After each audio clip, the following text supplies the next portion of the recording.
There is a ladder that ranks every civilization that could ever exist, from the ones that command a planet, to the ones that command a star, to the ones that hold an entire galaxy in their hands. It was written down by a real scientist, it is used by real astronomers, and here is the first thing it tells you. Humanity is not on it. Our whole species, every city, every war, every rocket ever launched, scores 0.73, just below the very first rung. But that is not the unsettling part. The unsettling part is the top. Because past the last rung any textbook will admit to, the ladder keeps rising, through civilizations that outgrow galaxies and then outgrow universes, up to a final kind of being that mainstream science will not even discuss. Not because the idea is silly, because of what it would mean if it were true. So what is actually up there? And why do pieces of it keep appearing quietly in serious physics journals? By the end of tonight, you will know exactly what sits at the top of the ladder and why the silence around it may be the most honest thing in all of science. Get comfortable, subscribe if you have not already, and stay with us, because the climb passes through a real star that seemed to be disappearing, a survey of 100,000 silent galaxies, and an actual equation for creating a universe. Let's get into it.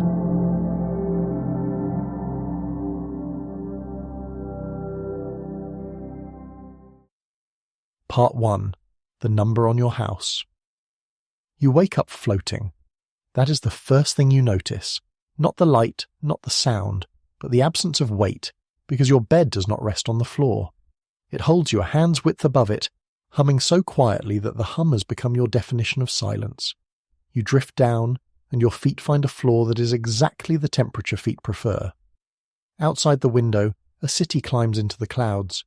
It does not sprawl the way cities used to sprawl.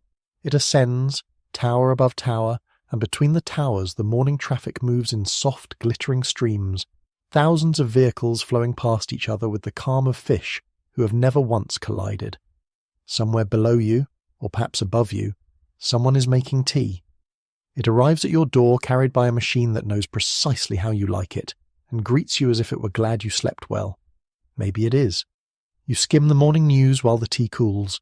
The headline is calm, almost routine, and it is this: your civilization has completed the work of 1,000 years and can now drink from more than one star. Not visit them, not photograph them, use them, the way your ancestors used rivers. There is a brief interview with an engineer who seems mostly concerned about scheduling, then the sports. In the evening, you are thinking about dinner, and dinner is on another world, a few hours away by a vessel that makes the crossing so smoothly that children sleep through it. This is a Tuesday. Nobody on this world would call it remarkable. Now, here is the part that matters. Everything you just lived through, the floating bed, the tower city, the star being sipped like a river, the casual dinner across the dark, none of it is fantasy's private property. Every piece of that morning has an address. It sits on a specific rung of a specific ladder, and the ladder is real. It was written down quite seriously by a young radio astronomer in Moscow in 1964, in a paper with one of the driest titles in the history of science. He was not writing fiction. He was trying to solve a practical problem about radio signals, and to solve it he needed a way to measure something nobody had ever measured before: how big a civilization can be. The ladder he built has become one of the most quietly influential ideas in all of science, and one of the strangest. It is a ladder with no top, and a bottom rung we have not reached. Hold on to that phrase, because we're going to come back to it at the very end of tonight, and by then it will not mean what it means right now. The known part of the ladder has 3 rungs, and you can say them in a single breath. A civilization that commands the full energy of its planet. A civilization that commands the full energy of its star. A civilization that commands the full energy of its galaxy. 3 steps. But the word steps is misleading, because each rung is roughly 10 billion times taller than the one below it. 10 billion. That is not a staircase. That is a cliff face stacked on a cliff face stacked on a cliff face. To climb from one rung to the next is not progress in the way we usually use the word. It is transformation, the kind of change that separates a candle from a lightning storm, and the lightning storm from the sun. And where are we on this ladder? That is a fair question, and the answer deserves its own moment, because the answer is one of the most humbling numbers ever attached to our species. For now, let me say only this. We are not on the first rung. We are not near the first rung. Every empire that ever rose, every city ever lit, every rocket ever launched, every hospital, every server farm, every war, all of it summed together does not reach the bottom of the ladder.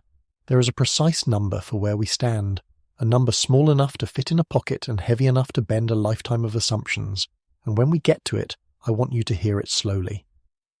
There is a reason the ladder is built from energy and nothing else, and it is worth pausing on, because it explains almost everything that follows tonight. Energy and technology feed each other in a loop. A society that gains access to a new energy source can build tools it could not build before, and those tools unlock energy sources it could not reach before, and the cycle turns again, faster each time. Wood bought us metal, coal bought us engines bought us electricity, and electricity bought us the machines that now design the next machines. Every rung of the ladder is that same loop, run further. Which means the ladder is not really ranking possessions. It is ranking how many times a civilization has managed to turn the wheel. You might reasonably ask, even so, why the ladder measures energy at all. Why not wisdom? Why not art or kindness or mathematics, or how well a civilization treats its children? Those would be better measures of what a civilization is worth, but they share a fatal flaw. None of them can be seen from far away. Across the gulf between stars you cannot detect a philosophy. You cannot measure a poem at 400 light years. What you can detect, in principle with instruments we already own, is energy. Energy is used, and used energy leaves marks. Light dimmed here, heat glowing there, a star behaving in a way stars do not behave. Energy is the one honest yardstick the universe lets an astronomer hold up to the dark. The ladder is not a judgment about what matters. It is a measurement of what shows. Which brings us to the two questions that will carry us through tonight, all the way across the next 2 hours. The first question is observational, and it has teeth. If the ladder is real and climbable, has anyone climbed it? Because a civilization on the second or third rung should be visible. We will meet the telescopes that went looking, surveys that checked 100,000 galaxies, a census that screened 5 million stars, and we will sit with what they found, and with the one star that, for about 3 astonishing years, looked like the answer. The second question is the one this video is really about, and it is the one that gives tonight its title. What is at the top of the ladder? Not the third rung, the top, because the ladder does not stop where the textbooks stop. Past the last rung that any scientist will defend in a published paper, the ladder keeps rising through rungs that are spoken of only carefully, at the edges of conferences, in the last paragraphs of speculative essays. Civilizations of the fourth order, and the fifth, and the sixth, and above them all, a seventh kind of civilization so far beyond the others that the word civilization begins to fail. Mainstream science will not discuss it, and, this is the strange part, the refusal is not embarrassment, and it is not a cover-up. The refusal has a reason, and the reason is itself one of the most interesting ideas in physics. By the end of tonight you will know exactly what that top rung is, why serious scientists will not put their names beside it, and why, despite that refusal, pieces of it keep appearing, with famous names attached, in the professional literature. That is a promise, and I intend to keep it in the final part of tonight's journey, not before. 2 hours is a long time, and I will be honest with you about how we are going to spend it. We will climb one rung at a time, and at every rung we will do 2 things. We will see what life there would actually be like, the mornings, the engineering, the daily miracles, and we will ask what the science really says, keeping a clean line between what has been measured and what has only been dreamed. Some of tonight is textbook, some of tonight is folklore wearing a lab coat. I will always tell you which is which, because the strange truth of this subject is that the honest version is better, stranger, bigger, and more moving than any version that cheats. But every good ladder story should begin at the bottom, with the man who built it, and with a detail almost nobody remembers. The ladder's very first appearance in world headlines was not a triumph. Within months of its invention, the scale was used to announce the detection of an alien supercivilization, a claim that raced around the planet, made it into press conferences and newspapers, and eventually even into a rock song, and then collapsed. The story of that false alarm is where our climb begins, because the mistake taught the field a lesson that will follow us all the way up. The universe is under no obligation to be as interesting as we hope, and it keeps being interesting anyway. Part 2. The Man Who Measured Civilizations. The story begins in Moscow in the early 1960s, with a young man listening to the sky. Nikolai Kardashev was in his early 30s, a radio astronomer at the Sternberg Astronomical Institute, and he had come of age at the exact moment his field learned to ask a question that had previously belonged to poets. Could we hear someone out there? In 1960, on the other side of the world, an American astronomer named Frank Drake had pointed a radio telescope in West Virginia at two nearby stars and listened for artificial signals. Project Ozma, the first modern search of its kind. A year later, Drake wrote down his famous equation, a chain of probabilities for estimating how many communicating civilizations the galaxy might hold. The search for extraterrestrial intelligence was being born, and it was being born practical, not whether. How? With what antennas? At what frequencies? Listening for what? To feel how radical that shift was, remember what the 1950s had looked like. Flying saucer stories filled the newspapers. The question of alien life belonged to pulp magazines and Sunday features, not to physics departments. Then, in the space of a few years, radio astronomy handed scientists something unprecedented. Instruments sensitive enough that, for the first time in the history of our species, listening was no longer a metaphor. If a civilization around a nearby star were transmitting with technology, we could imagine building ourselves. Our antennas could actually catch it. The question of company in the universe moved almost overnight from philosophy into engineering, and engineering demands numbers. Kardashev's contribution came from taking the practicality one ruthless step further. If a distant civilization is transmitting, he asked, how strong could the transmission be? The answer depends entirely on how much energy the sender commands. A civilization with more power can shout louder, and a loud enough shout could cross the entire galaxy. So before you can design the search, you have to answer a question that sounds almost childish when said aloud. How big can a civilization get? In 1964, Kardashev published his answer in the journal Soviet Astronomy under a title so dry it practically dares you to skip it. Transmission of Information by Extraterrestrial Civilizations. Inside that paper was the ladder. He defined 3 types, and the definitions are beautiful in their bluntness. A Type 1 civilization commands energy on the scale of a planet. In his original figures, roughly 4 times 10 to the 12th watts, close to what humanity was producing in his own decade, though the modern restatement raises the bar to the full energy a planet receives from its star, closer to 10 to the 16th or 17th watts.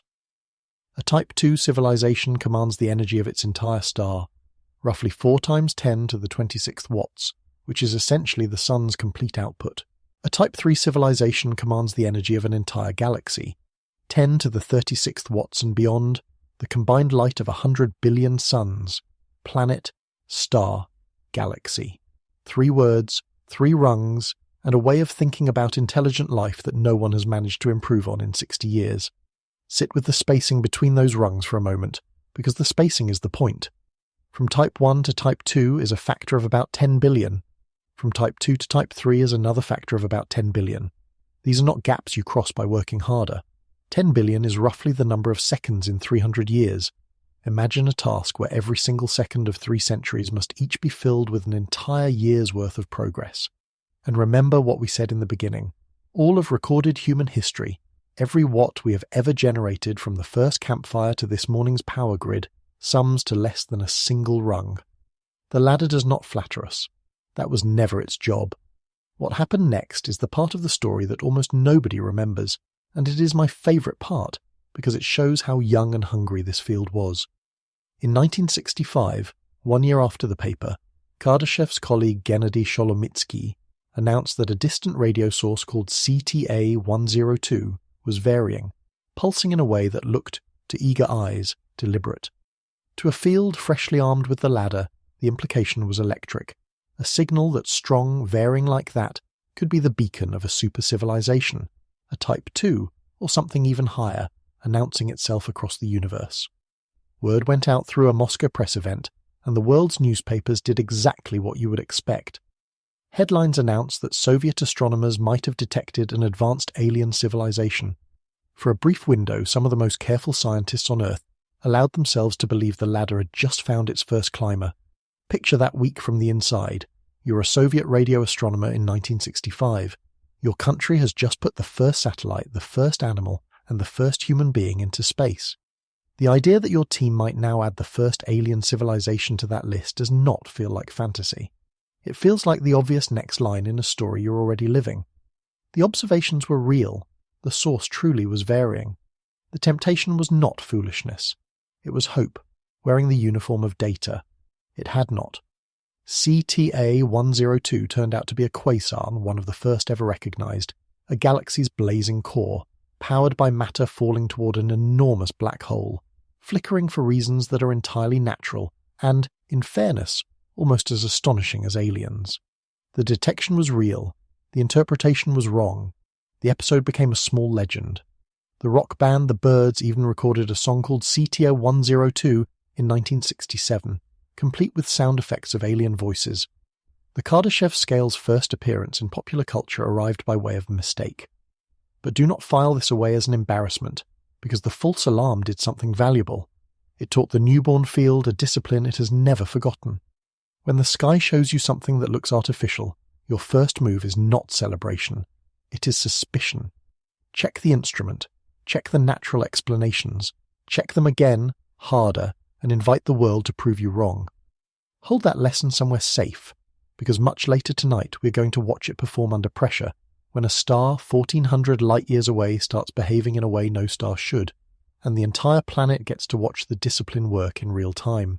Notice, too, what the quasar mistake reveals about the ladder's real power. Even in failing, the scale did its job. It gave astronomers a framework for asking how much energy would be required to produce what they were seeing, and the honest arithmetic is what eventually broke the alien interpretation and revealed something arguably grander. An object shining with the light of 100 galaxies from a region smaller than a solar system.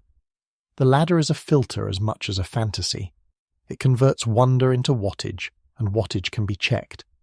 Every search we will meet tonight, every telescope pointed at a strange star or a too-quiet galaxy, is running that same conversion, and it all traces back to this one dry paper from 1964. There is one more thing to say about Kardashev himself, and it plants a seed we will not harvest until much later. The man who built the ladder did not believe it went up forever. He reasoned that a galaxy's worth of energy, 10 billion times our current output, could cover any need any mind could conceivably have, and so he stopped at 3. The rungs above Type 3, the ones tonight's title points at, were added later, by other people, working at the edge of science and sometimes past it. Whether those upper rungs are visionary or meaningless is a question we'll face when we get there. The man who started it all voted, quietly, for meaningless. Keep his vote in mind. He may have been right. He may have stopped 3 rungs short of the most important part of his own idea. So that is the ladder and its maker. A practical tool, built in Moscow, baptized by a false alarm, and bounded, at least in its creator's mind, at the scale of galaxies. Before we can climb it, though, there is an uncomfortable piece of business to settle. A ladder is only useful if you know which rung you're standing on. So where, precisely, is humanity? Not roughly, precisely. There is a formula for it, written by one of the most famous scientists of the 20th century, and when you feed our civilization into it, every power plant, every engine, every lit window on Earth, it returns a number. The number is less than 1, and the first time you hear it, it stings. Part 3, Type 0, the civilization that cannot keep its own lights on. The formula came from Carl Sagan. In 1973, Sagan looked at Kardashev's 3 great rungs and noticed a practical problem. They were too far apart to be useful. A ladder whose steps are 10 billion times apart cannot tell you anything about the climbers in between, and everyone interesting, including us, lives in between. So Sagan did what physicists do. He drew a smooth line through the rungs. Take a civilization's total power in watts, he said, and a little logarithmic arithmetic turns it into a rating with decimal places. Now the ladder had a continuous dial instead of 3 distant marks, and any civilization, even a young, stumbling one, could be assigned a number and located on the climb. So let us do it. Let us actually weigh ourselves. Add up everything.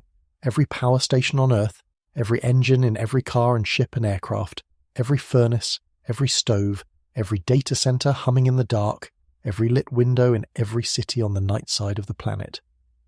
In 2018, that grand total came to an average of about 18.4 terawatts, 18.4 trillion watts, flowing day and night, the combined metabolic rate of human civilization. Feed that number into Sagan's formula, and out comes our address on the ladder of civilizations: 0.73. There is a photograph that shows you this number better than any equation can. It is the composite image of Earth at night, the night side of our planet seen from orbit stitched together from satellite passes. You have seen it. The continents outlined in gold, cities burning like embers scattered across the dark, the coasts and river valleys traced in light. People call it beautiful, and it is. But understand what you're actually looking at. That image is our civilization's entire energy signature, everything we leak into space, the sum total of what Type 0 looks like from outside. And here is the humbling part.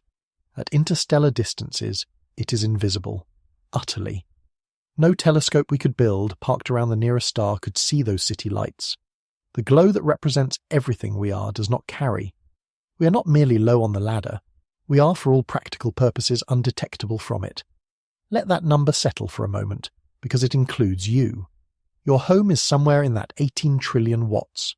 Your kettle, your phone charging on the nightstand, the streetlight outside your window. So is every hospital that has ever kept someone alive through the night. So is every cathedral, every library, every launch pad. The pyramids are in that number. The Apollo program is in that number. Both world wars, every empire, every golden age of every culture that has ever risen on this planet, all of it, everything our species has ever done, sums to 0.73. On a ladder where the first real rung is a civilization commanding the full energy of its planet, we have climbed a little under 3/4 of the way toward rung 1. We are, in the vocabulary of the scale, a Type 0 civilization, not the bottom of the ladder, below it, on the ground, looking up with one hand on the rail. If the number stings, look closer at it, because it is more interesting than an insult. Consider where our 18 terawatts actually comes from. The overwhelming majority is fossil fuel, coal, oil and gas, and fossil fuel is nothing more than sunlight that fell on this planet hundreds of millions of years ago, was captured by living things, and was buried before it could rot. We are not powering our civilization with our own star. We are powering it with our star's old receipts, dug out of the ground and burned. A Type 1 civilization drinks from the river as it flows. A Type 0 civilization survives on rainwater it found in the basement, and argues about what to do when the basement runs dry. The distance to the first rung deserves a number of its own, because 0.73 makes it sound close. It is not close. Sagan's dial is logarithmic, which means each tenth of a point is a leap, not a step. To go from 0.73 to a full 1.0, humanity's power consumption must grow roughly 1,000-fold, from 18 terawatts to something in the neighborhood of 10 to the 17th watts. 1,000 times our current civilization. Imagine 1,000 copies of everything, 1,000 times the power plants, or rather their far cleaner descendants, 1,000 times the energy coursing through the world's veins every second. That is not an upgrade to the world we know. It is a different world wearing this one's name, and notice how fragile the current arrangement is. A single large storm can put millions of homes into darkness. A heat wave can bend a national grid to its knees. One well-placed solar flare, and our own sun produces them regularly, could, on a bad day, damage transformers that take years to replace. We have wrapped the planet in a nervous system of wires, and that nervous system has no backup. This is what 0.73 feels like from the inside. Astonishing capability, resting on assumptions, one bad week deep. We have lived through one such fragility lesson already, and it is worth remembering.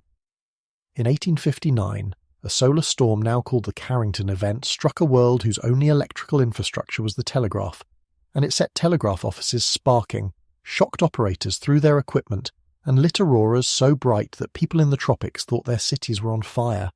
That storm hit a civilization that barely used electricity. The same storm today would hit a civilization that is electricity, from its food supply to its hospitals to its money. Our score of 0.73 comes with no shock absorbers.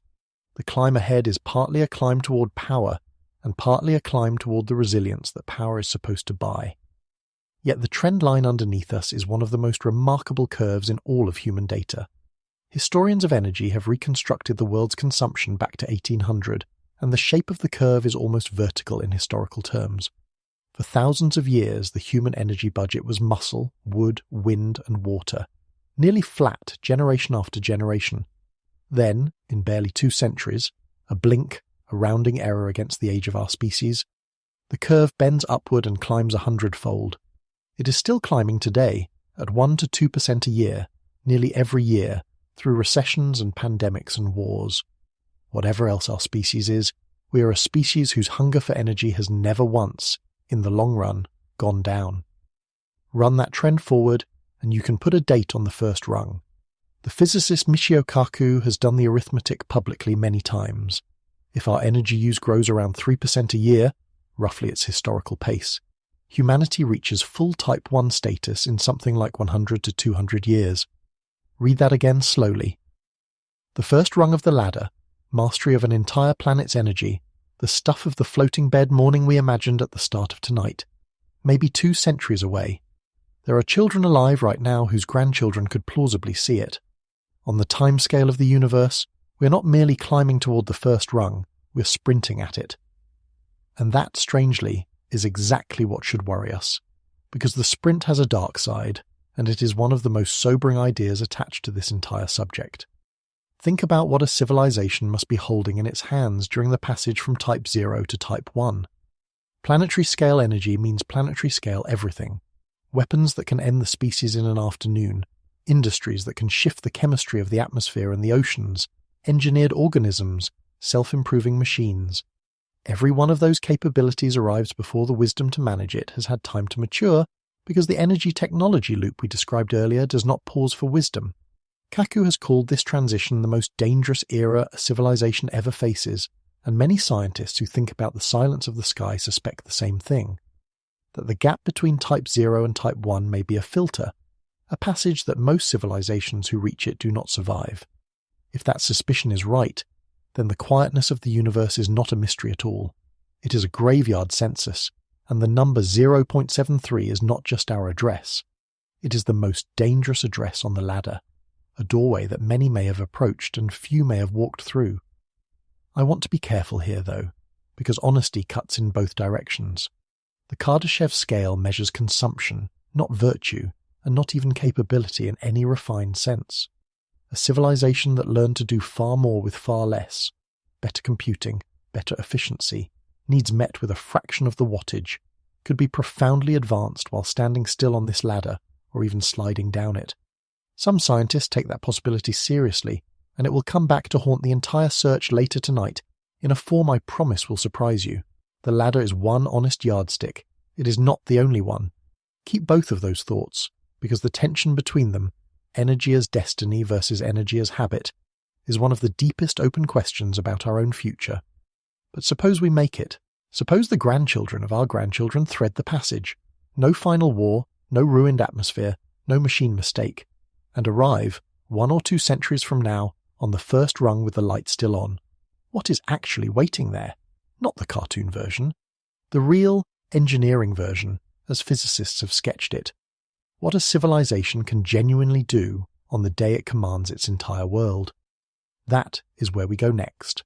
And I will tell you now, the honest version includes controlling the weather, and that is not even the remarkable part. Part 4. Type 1. Masters of a world. Begin with the definition, because the definition is bigger than it sounds. A Type 1 civilization commands the full energy budget of its home planet, and the honest way to size that budget is to ask how much the planet is given. Earth's allowance from the Sun is about 1.7 times 10 to the 17th watts, 170,000 trillion watts of sunlight, falling continuously on the day side of the world, powering the winds, driving the ocean currents, lifting every drop of rain that has ever fallen. Against that, our 18 terawatts is not a small share. It is a rounding error, roughly 1/10,000th of what the planet receives for free every second, whether we use it or not. To be Type 1 is to close that gap, to run your civilization on the full income of your world rather than on scraps and buried savings. What does a civilization actually do with 10,000 times more power? The physicist Michio Kaku has spent much of his career sketching the answer, and his list reads like mythology, until you notice that every item on it is an engineering project rather than a miracle. A Type 1 civilization, he writes, harvests the sunlight that strikes its planet and taps the heat of its volcanoes. It manipulates the weather, not as a stunt but as infrastructure, steering hurricanes away from coasts the way we steer rivers away from towns. It damps earthquakes. It builds cities on the open ocean. All planetary power, in his phrase, is within their control. The forces that have terrorized every human generation, storm, quake, flood, drought, become, for a Type 1, utilities, scheduled, managed, billed monthly. Pause on the weather for a moment, because it makes the scale of the claim concrete. A single large hurricane releases heat energy at a rate comparable to hundreds of times humanity's entire power consumption. One storm, outspending our species by 2 orders of magnitude. That is why we cannot steer hurricanes today. We are not even in the storm's weight class. Nudging such a system, warming a patch of ocean here, seeding clouds there, adjusting its road, demands energy on the planetary scale, which is precisely the point.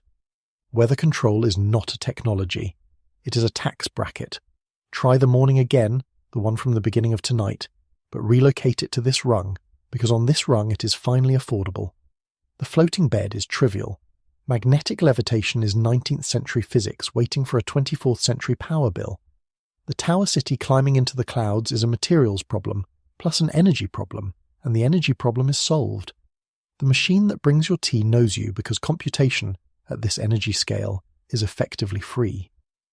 The one detail from that morning a Type 1 cannot yet buy is the news headline. Drinking from more than one star belongs to a higher rung. Everything else on the nightstand is theirs. And the deepest difference is invisible. The person waking into that morning has never in their life heard of a famine caused by drought, a city destroyed by a storm or a blackout. Those words survive only in their history books footnoted the way we footnote smallpox. The backbone of such a civilization is not mysterious either. It is the 2 energy sources physics already endorses. Fusion, the burning of hydrogen into helium, the same reaction that powers the sun, tamed into reactors, and the direct harvest of sunlight on a scale that treats deserts and orbits as power stations. Fission, fusion and renewables pushed to their planetary limits. That is the recipe in almost every serious sketch. Nothing exotic, nothing forbidden. Just the loop we described. Energy buying technology buying energy, allowed to run for another 2 centuries without interruption. There is a political dimension hiding inside the physics, and the standard sketches do not shy away from it. Weather has no borders. A civilization that steers hurricanes and damps earthquakes is making decisions that touch every human being on the planet at once. Which storm to move, toward whose ocean, at whose cost. Planetary energy demands planetary coordination. The technology practically legislates it. That is why nearly every serious description of a Type 1 includes some form of unified planetary governance. Not conquest, but the boring, hard-won machinery of a species that has learned to make decisions at the same scale as its power. Whether that machinery arrives through wisdom or through catastrophe is, perhaps, the true content of the filter we discussed. The reason the passage from Type 0 to Type 1 kills. And a real Type 1 does not stay home. This is a detail the popular versions often miss. The same energy budget that tames a planet trivializes the cost of leaving it. Interplanetary flight stops being a heroic national project and becomes freight.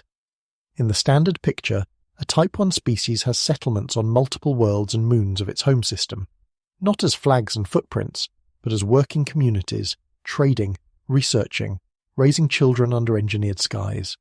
Some sketches go further and imagine planetary engineering in the full sense. Atmospheres thickened, deserts greened, worlds slowly warmed toward habitability. And with planetary energy comes another quiet revolution. Medicine at industrial scale, disease after disease eliminated, aging itself slowed.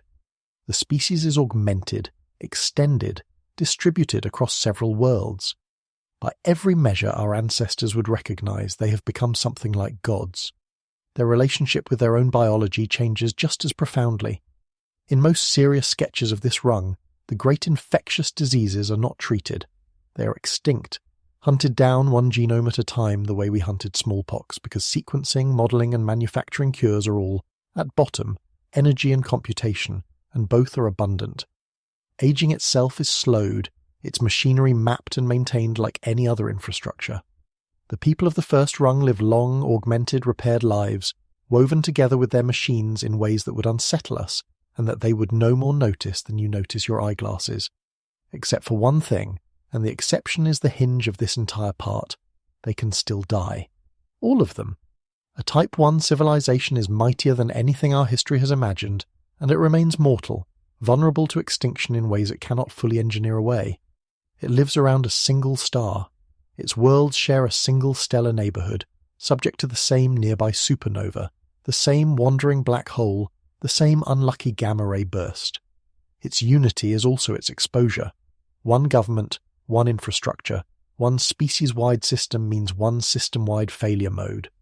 The floating bed morning we imagined is real on this rung, and the person waking into it lives, whether they think about it or not, inside a single point of failure the size of a solar system. It helps to put the rung's budget in kitchen table terms. A full Type 1 civilization moves more energy before breakfast than ours moves in a decade. Its energy income for a single day, translated into our terms, could run the entire 21st century world for something like 30 years. Projects that would bankrupt our civilization outright, lifting 1 million people to orbit, refreezing a polar cap, desalinating water for a continent, sit in a Type 1's ledger the way a bridge or a tunnel sits in ours, expensive, debated in their parliaments, and then simply built. There is also a subtler ceiling, and the supplied logic of the ladder makes it inevitable. A planet is a battery, and even fully mastered, it is a small one. A civilization that has genuinely harnessed its world, every watt of sunlight, every volcano, every tide, and is still growing at even 1% a year will, in mere centuries, need more than the planet can ever provide. Growth does not negotiate with geometry. The very success that carried a species to Type 1 writes the eviction notice. This world, fully owned, is not enough. And here is where the story turns, because the solution is hanging in the sky in plain sight, and the arithmetic behind it is almost offensive. Remember the planet's allowance, 1.7 times 10 to the 17th watts. Now ask what the Sun actually produces in total, in all directions. 3.8 times 10 to the 26th watts. Divide one into the other, and you find that everything Earth receives, everything that has ever powered every leaf, every storm, every civilization on this world, is about 1 part in 2 billion of the Sun's output. For every beam of sunlight that touches a living thing, 2 billion beams sail past into empty space and are simply lost, spending themselves on nothing forever. The star is not stingy.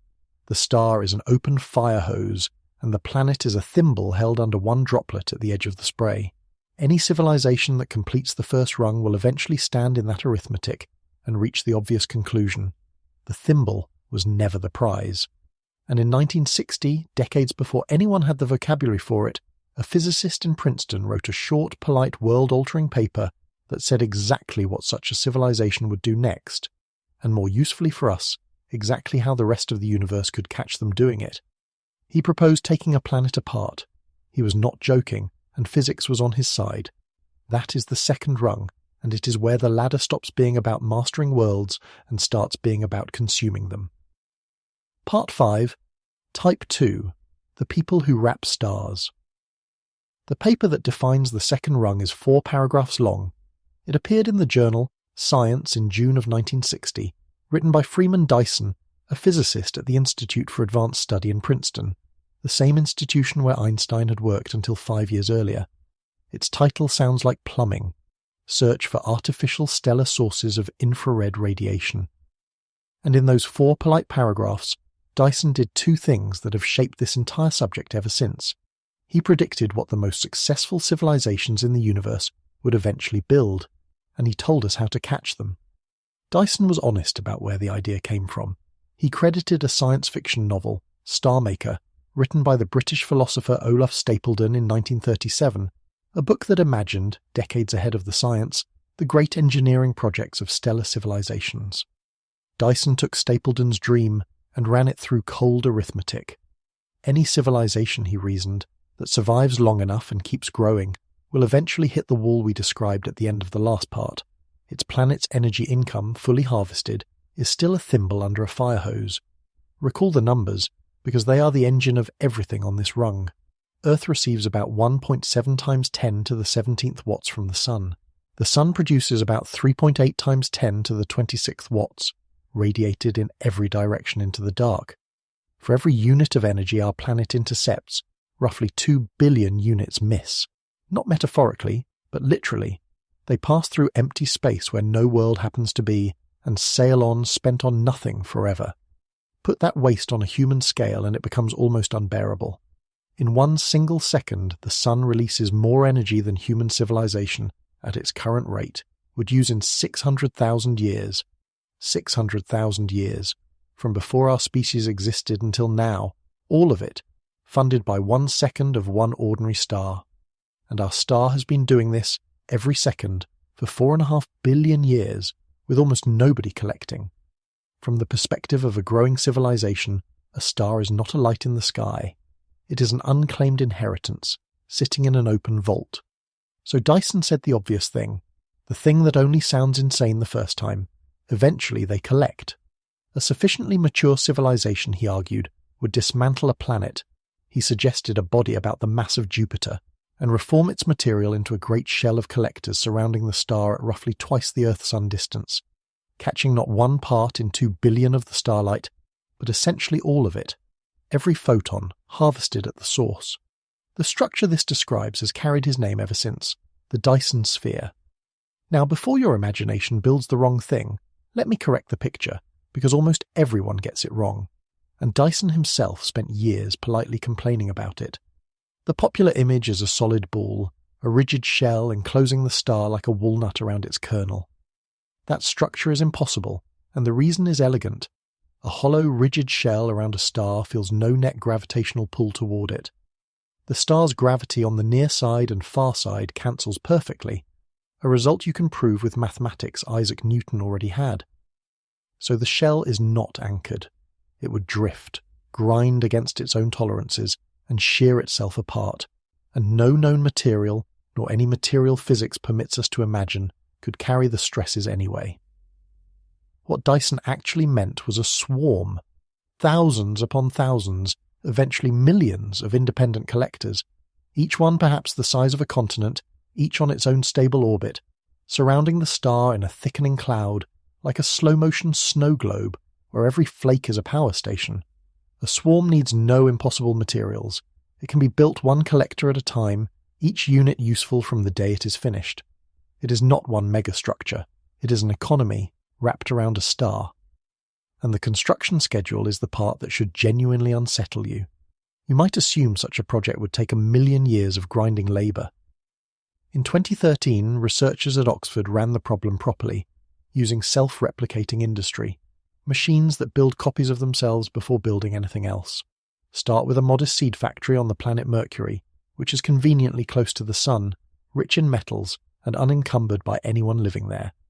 The first factory builds mirrors and more factories. Production doubles, and doubles again, and the doubling takes over. Their conclusion, the complete disassembly of Mercury into a working Dyson swarm, could take on the order of 31 years. 3 decades, less time than we have spent arguing about a single high-speed rail line, to convert a planet into the machinery that upgrades a civilization from Type 1 to Type 2. Exponential growth does not care how big the job is. It only cares how often the workforce doubles. Stand inside the finished project for a moment. You hang in space, 2 astronomical units from the star, and the star is disappearing, not dimming, being caught. Collectors the size of continents drift past you in silent formation, each one black as a shadow on its sunward face and warm on its back, where the waste heat breathes out into the dark. There is no sound, of course, but the scale registers as a kind of pressure anyway. Lattice beyond lattice of machinery receding toward the star until the swarm blurs into a single translucent veil, and the veil is closing. Below you, though below has stopped meaning much, the corpse of a planet is being fed, gram by gram, into foundries the size of nations. Somewhere behind you, an inhabited habitat the size of a sea turns slowly, its interior a summer afternoon 11 billion people call home. And if you could stand 100 light-years away tonight and look back at this system through a telescope, you would see something no natural process produces. A star going out, slowly, steadily, over decades, like a coal being buried in ash, while the system around it grows warm. That last image is not poetry. It is the exact scientific point. and it is the reason Dyson's 4 paragraphs were a search proposal rather than a fantasy. Energy cannot be destroyed. A civilization can catch every photon its star emits, but it can only use the energy, and used energy must be exhausted as heat. A Dyson swarm swallows visible starlight and must re-radiate the same power at low temperature as a dull infrared glow, peaking near a wavelength of 10 microns, invisible to your eye, unmistakable to an infrared telescope. Which means a completed swarm has a signature, a source in the sky radiating the power of a star with almost none of the light of one. A warm ghost. You cannot hide the exhaust. Say that phrase to yourself and keep it, because it is the master key to the entire search we will conduct later tonight, and near the end of our journey it is going to turn in a lock you do not expect. Thermodynamics is the one law every civilization on every rung must obey. Physics does not take bribes. The strangeness goes further down than you might think too. Even a civilization that abandoned engines and furnaces entirely and lived as pure computation would still glow, because computation itself has an energy flaw. Erasing a single bit of information costs a minimum toll of heat, a limit worked out by the physicist Rolf Landauer in 1961. Thought is thermodynamics. The bigger you think, the brighter you shine. There is no such thing at this scale as a quiet mind. What does a civilization actually buy with a star's full output? Everything the previous rung called impossible. Artificial worlds by the million, orbiting where convenient. The slow rearrangement of planetary orbits, moving worlds the way a gardener moves pots, using the same patient energy budget, terraforming as routine municipal work, and in the more speculative sketches, flag them as such, the active management of the star itself, siphoning matter off its surface to stretch its lifespan, a practice called star lifting, or the construction of engines that move the star. That last idea has real physics behind it. In 1987, the engineer Leonid Shkardov showed that a colossal mirror, hovering over one hemisphere of a star and reflecting its light asymmetrically, turns the star itself into a rocket, feeble but relentless, capable of hauling the entire solar system thousands of light years over a few 100 million years. In 2019, the physicist Matthew Kaplan published a faster design, feeding lifted stellar matter into fusion engines. To a Type 2, in other words, even the star's position is negotiable, and the star's death stops being a deadline and becomes a maintenance schedule. Dyson's own summary of the logic has a calm finality worth hearing in paraphrase. He expected that within a few thousand years of entering industrial development, a few thousand years, the width of recorded history, any intelligent species should be found occupying an artificial biosphere completely surrounding its parent star. Not might, should. To him this was not a wild scenario, it was the default endpoint of compound growth, as unavoidable as the arithmetic that produces it. If he was right, then the mature civilizations of the universe do not live on planets at all. Planets are what you live on before you understand your situation. Because that is this rung's particular shadow, the one the ladder assigns to every climber. A Type 2 civilization has bet everything on a single star, and stars end. The bet must eventually be hedged, by engines, by migration, by lifting the star's own fuel to slow its aging. Plan or perish, on a timescale of billions of years. It is the same eviction notice the last rung received, rewritten in a larger hand. And now the obvious question, the one this entire part has been walking toward. If this is what growing civilizations eventually build, and the logic, remember, is just arithmetic plus patience, and if the structure cannot be hidden, glowing its warm ghost glow into the universe, then the search writes itself. Point infrared telescopes at the sky and look for stars going out. Astronomers have done exactly that, and we'll spend a full part of tonight on the results. But before the systematic surveys, the universe supplied something better, something no search program would have dared to script. In the autumn of 2011, a handful of ordinary people sitting at home computers, scrolling through starlight for fun, found a star that appeared to be doing precisely what Dyson predicted. Not in a simulation, in the real sky, 1,400 light-years away. And for about 3 extraordinary years, it was legitimately possible that they had caught somebody building one of these. Part 6. The Star That Blinked. It is late on an ordinary night in 2011, and somewhere, a kitchen table in Belgium, a spare room in Ohio, a quiet flat in Melbourne, a volunteer is looking at starlight, The website is called Planet Hunters. It shows you graphs, one after another, the measured brightness of individual stars, recorded every half hour by NASA's Kepler Space Telescope, which is staring unblinking at a single patch of sky containing 150,000 stars hunting for planets. When a planet crosses its star, the star dims, a tiny, tidy notch in the graph, a fraction of a percent, repeating like clockwork every orbit. The human eye, it turns out, is better than the algorithms at noticing the strange ones, so volunteers scroll, flat line, tidy notch, flat line. Tonight, the next graph loads, and the volunteer stops scrolling. The line does not notch, it falls off a cliff. The star has lost a fifth of its light, and then, days later, gets it back, as if nothing happened. There is no rhythm, no repeat, no sense. On the discussion forum, someone types the word that will follow this star for the rest of its life. Bizarre.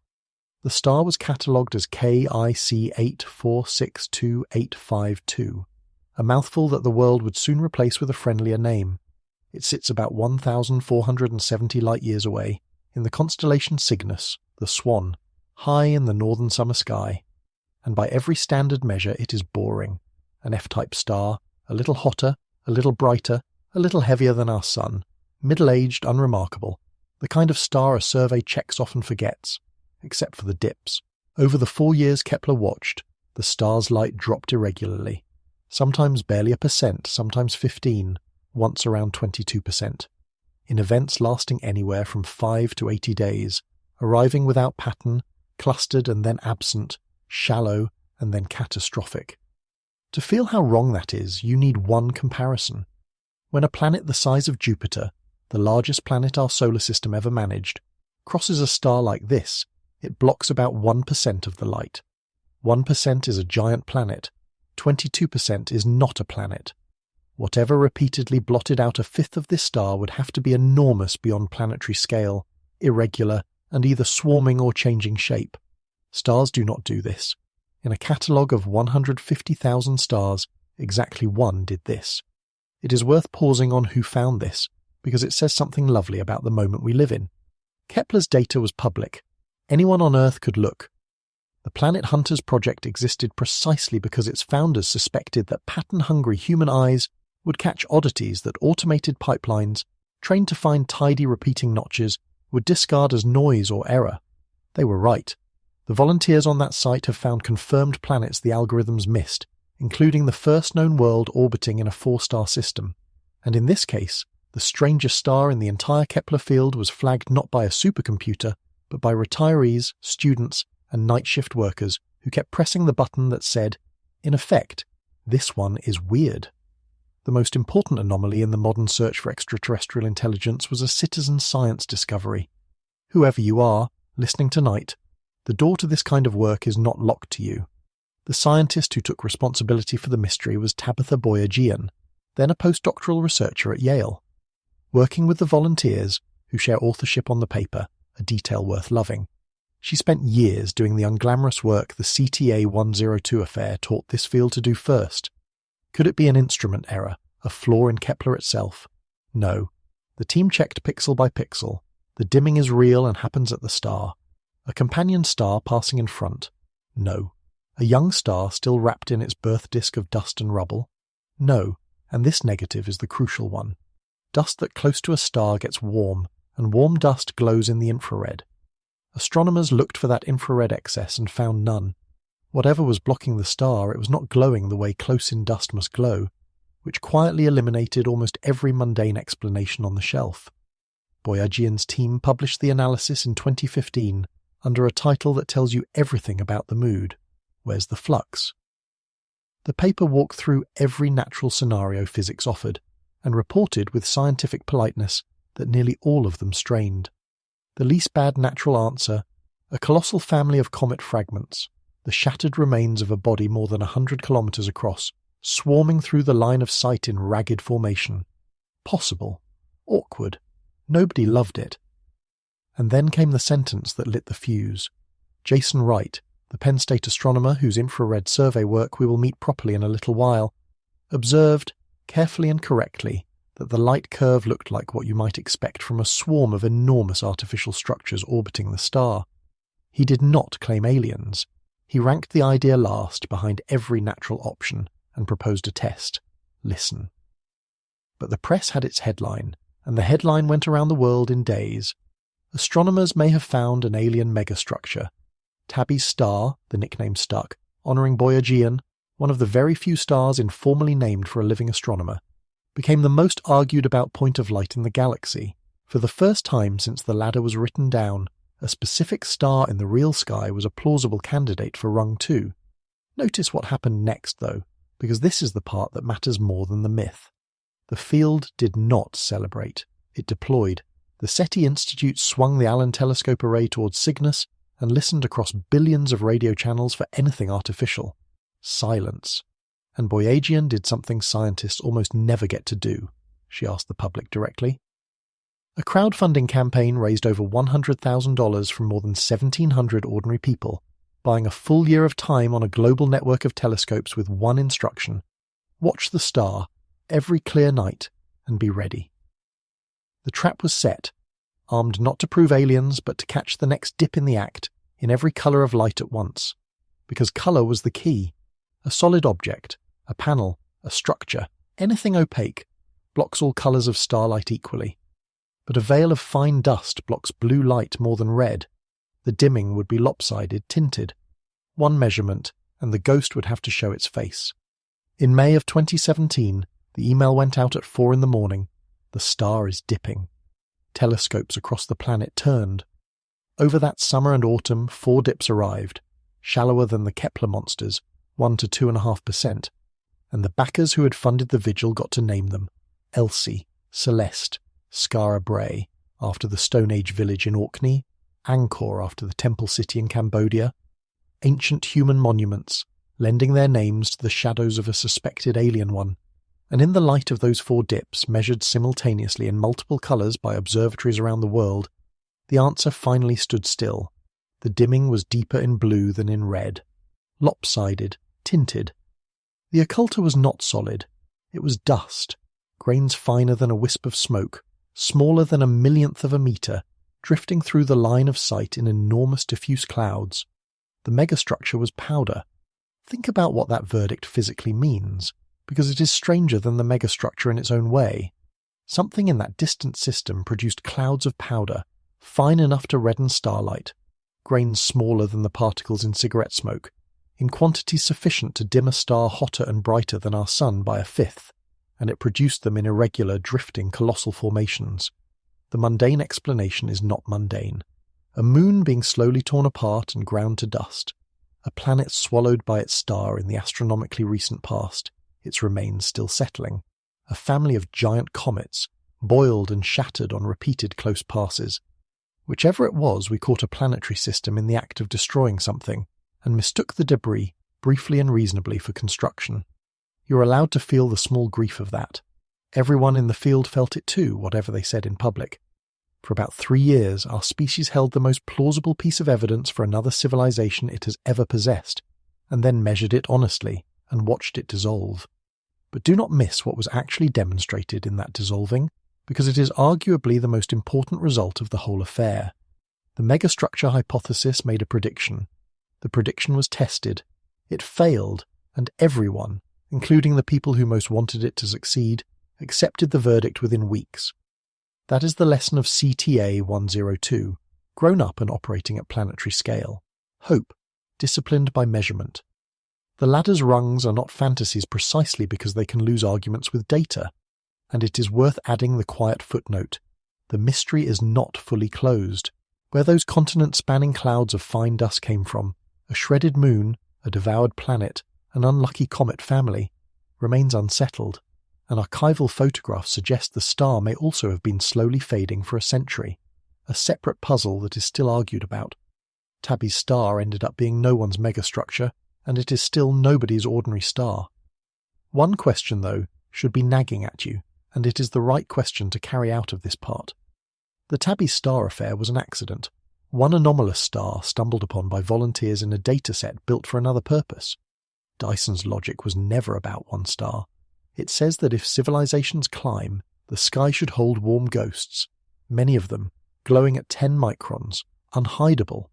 So the real test was never going to be a single blinking star in Cygnus. The real test is a census. Point the infrared telescopes at everything. Thousands of stars, millions of stars, entire galaxies, and count the ghosts. That census has been run. The count is in, and before we climb to the third rung, you deserve to see it, because the number the universe returned is the loudest silence in the history of science. Part 7. Type 3. Lords of 100 billion suns. Before the census, we owe the ladder one more rung. The last one Kardashev himself was willing to write down, and the one where the human imagination finally starts to fail in earnest. A Type 3 civilization commands the energy of an entire galaxy, 10 to the 36th watts and beyond, the combined output of 100 billion to 400 billion stars. If a Type 2 is a household that has claimed its star, a Type 3 is that same household multiplied by every star you can see on the clearest night of your life, and then multiplied again by 1,000,000, because everything you can see with your naked eye is a fingernail's width of one corner of the Milky Way. The honest first question about this rung is not what such a civilization would do.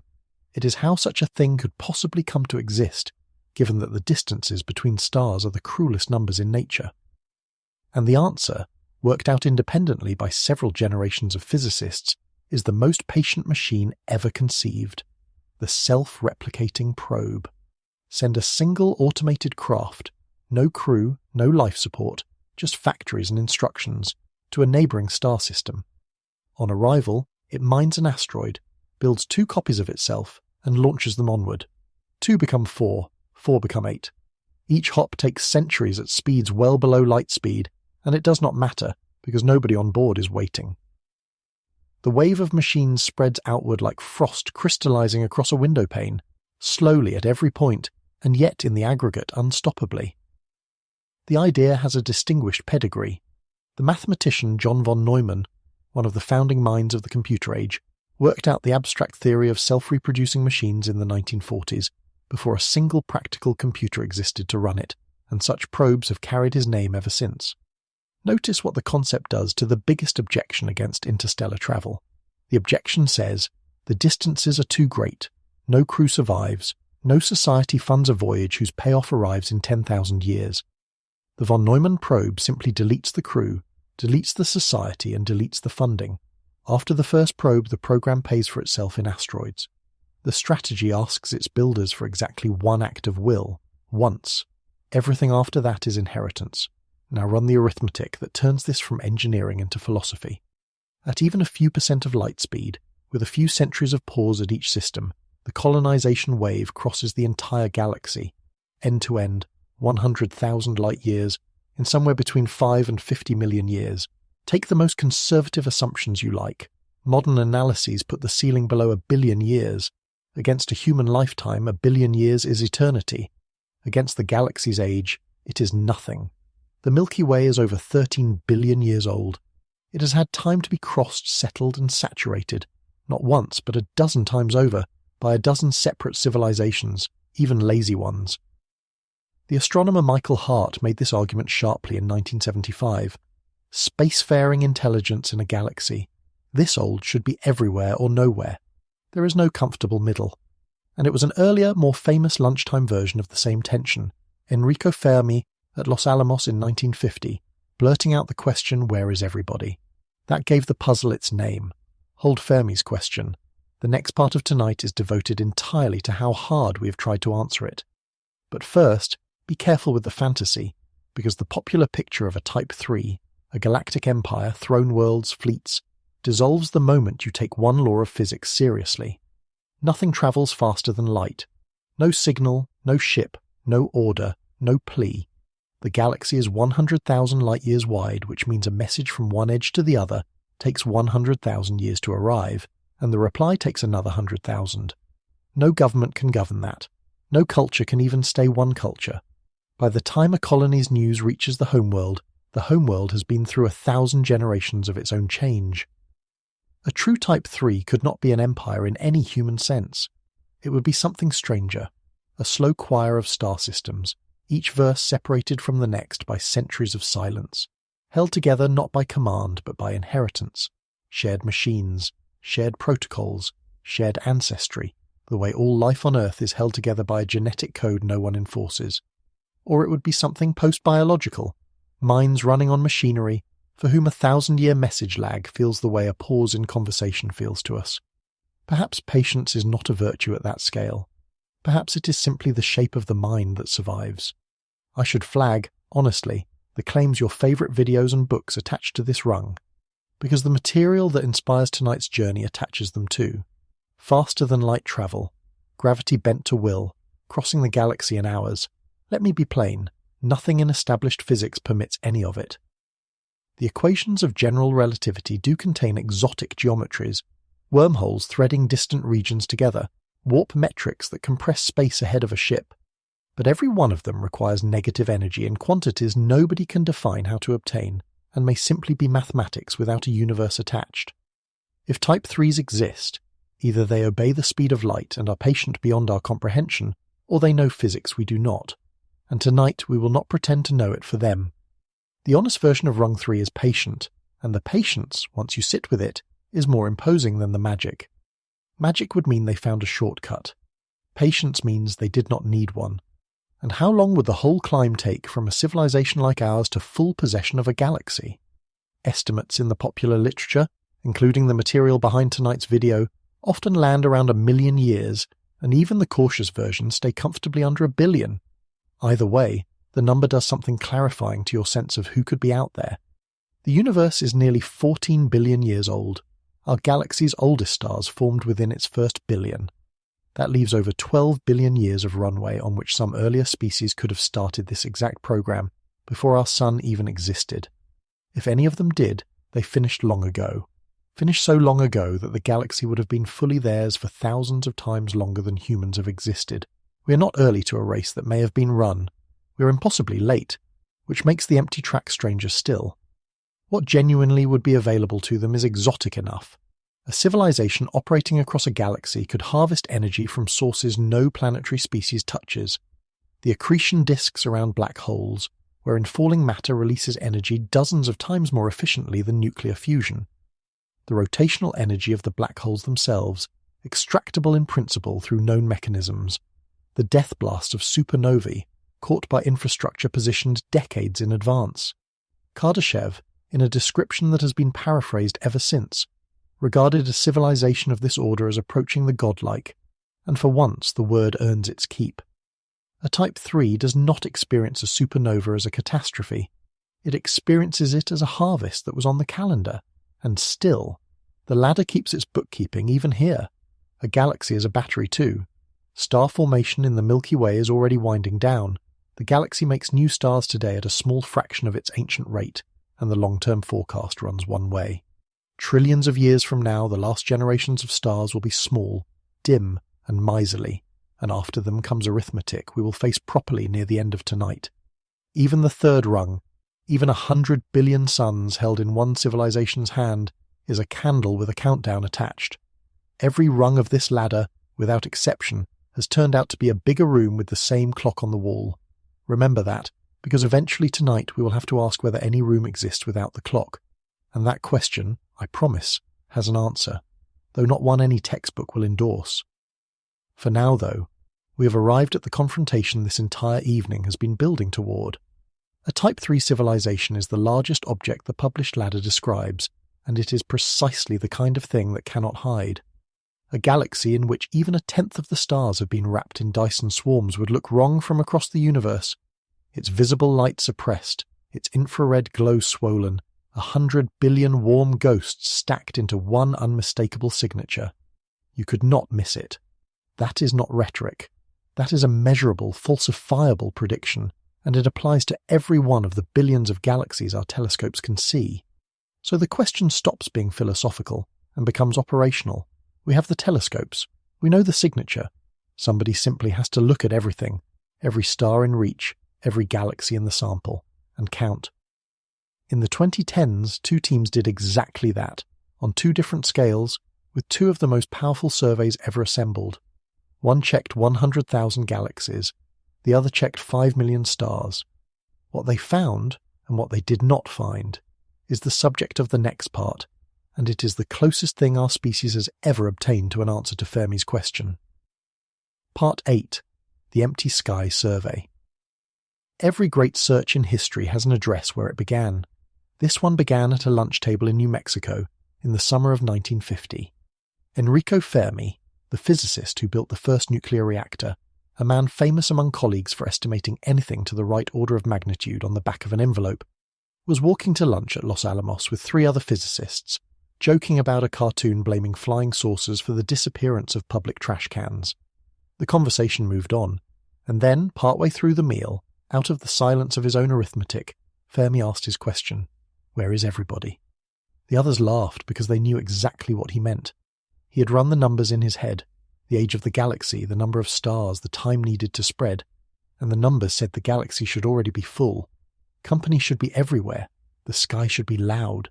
It is not. And where is everybody has hung over science ever since, less a question than a debt waiting to be paid.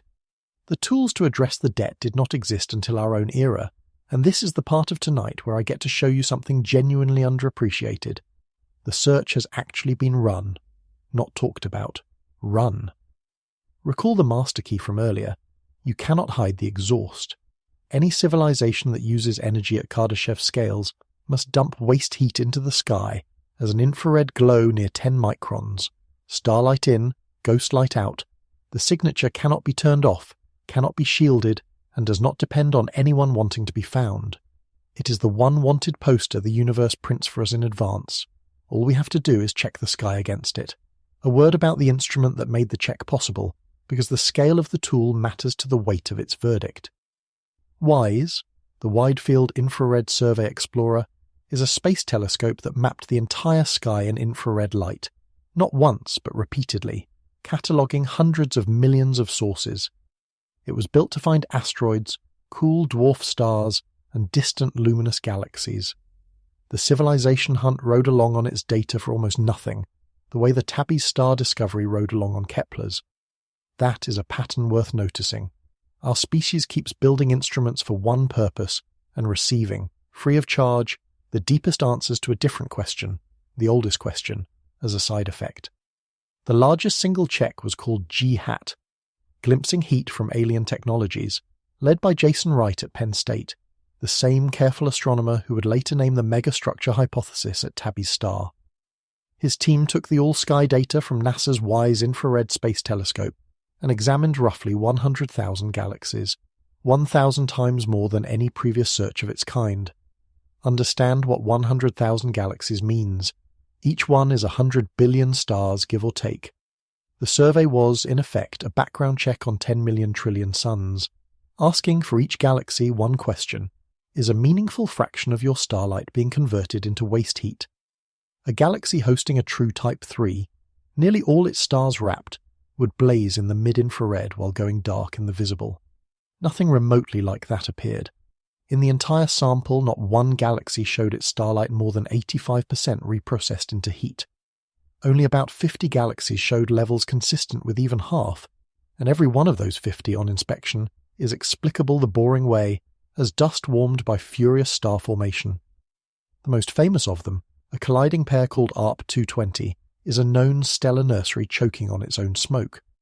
An earlier astronomer, James Annis, had run a smaller version of the same logic in the 1990s across more than 100 galaxies in visible light, hunting for the telltale dimming of galactic-scale engineering, and found nothing.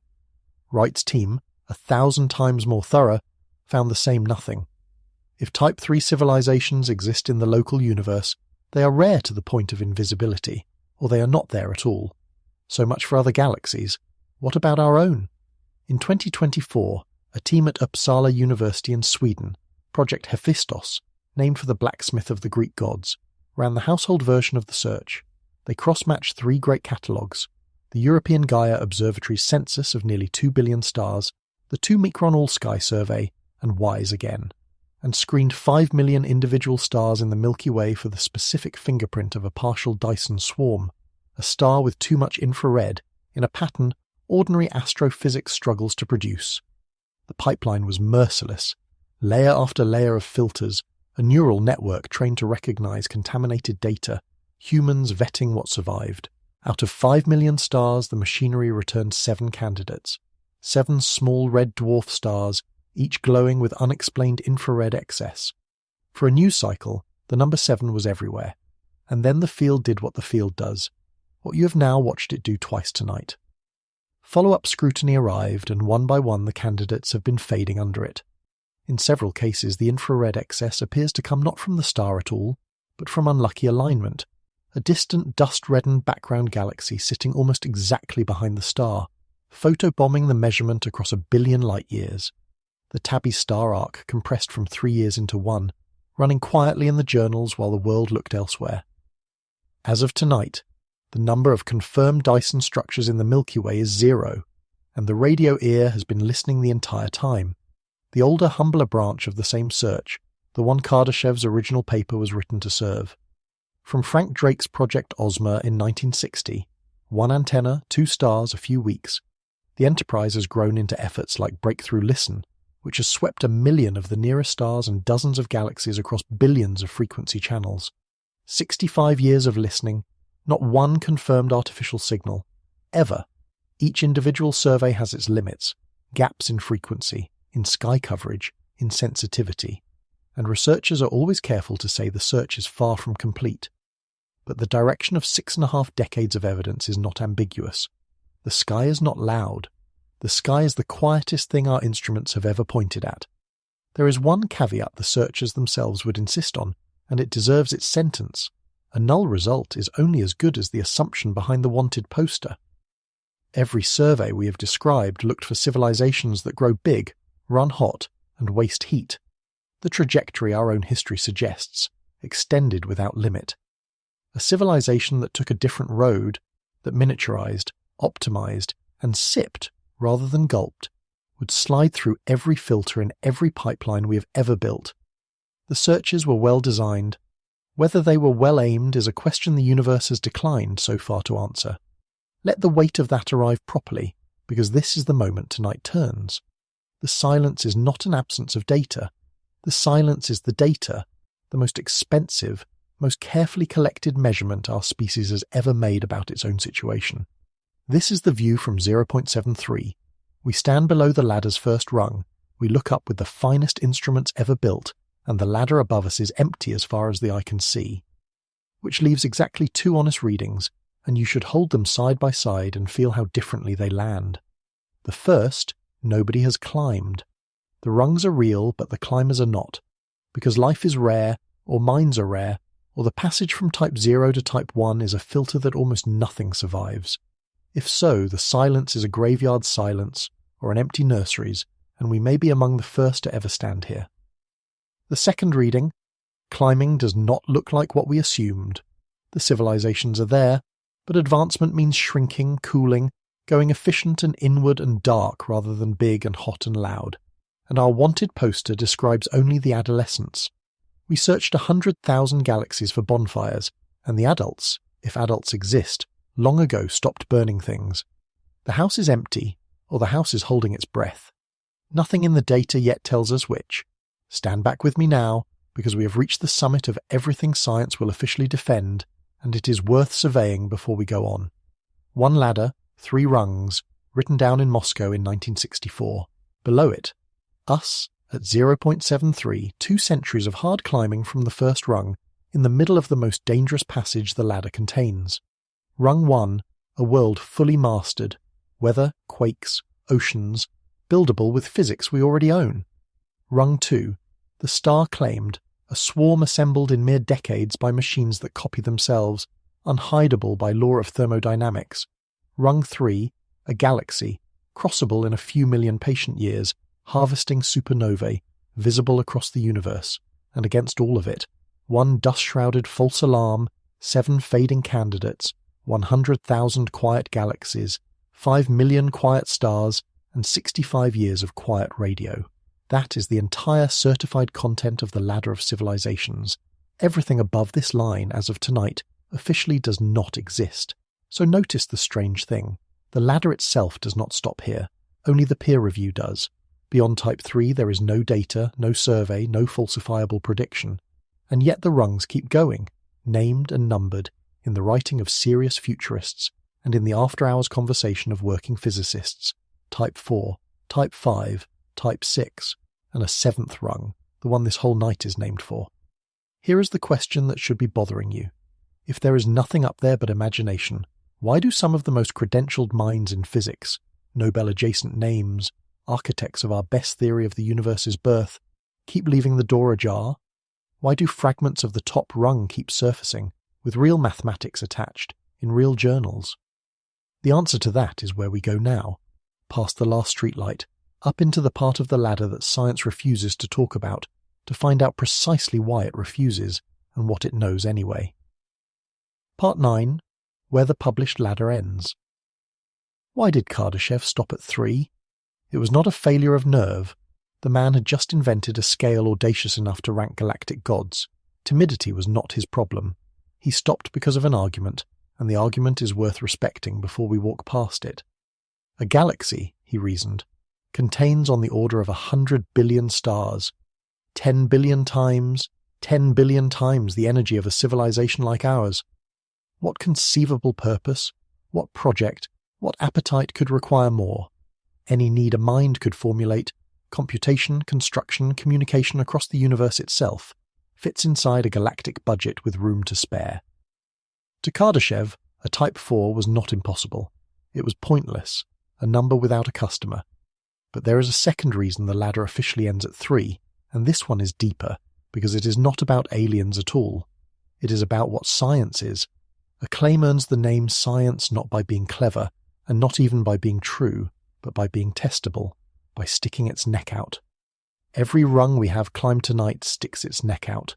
A Type 1 touches its own world in measurable ways. A Type 2 glows at 10 microns.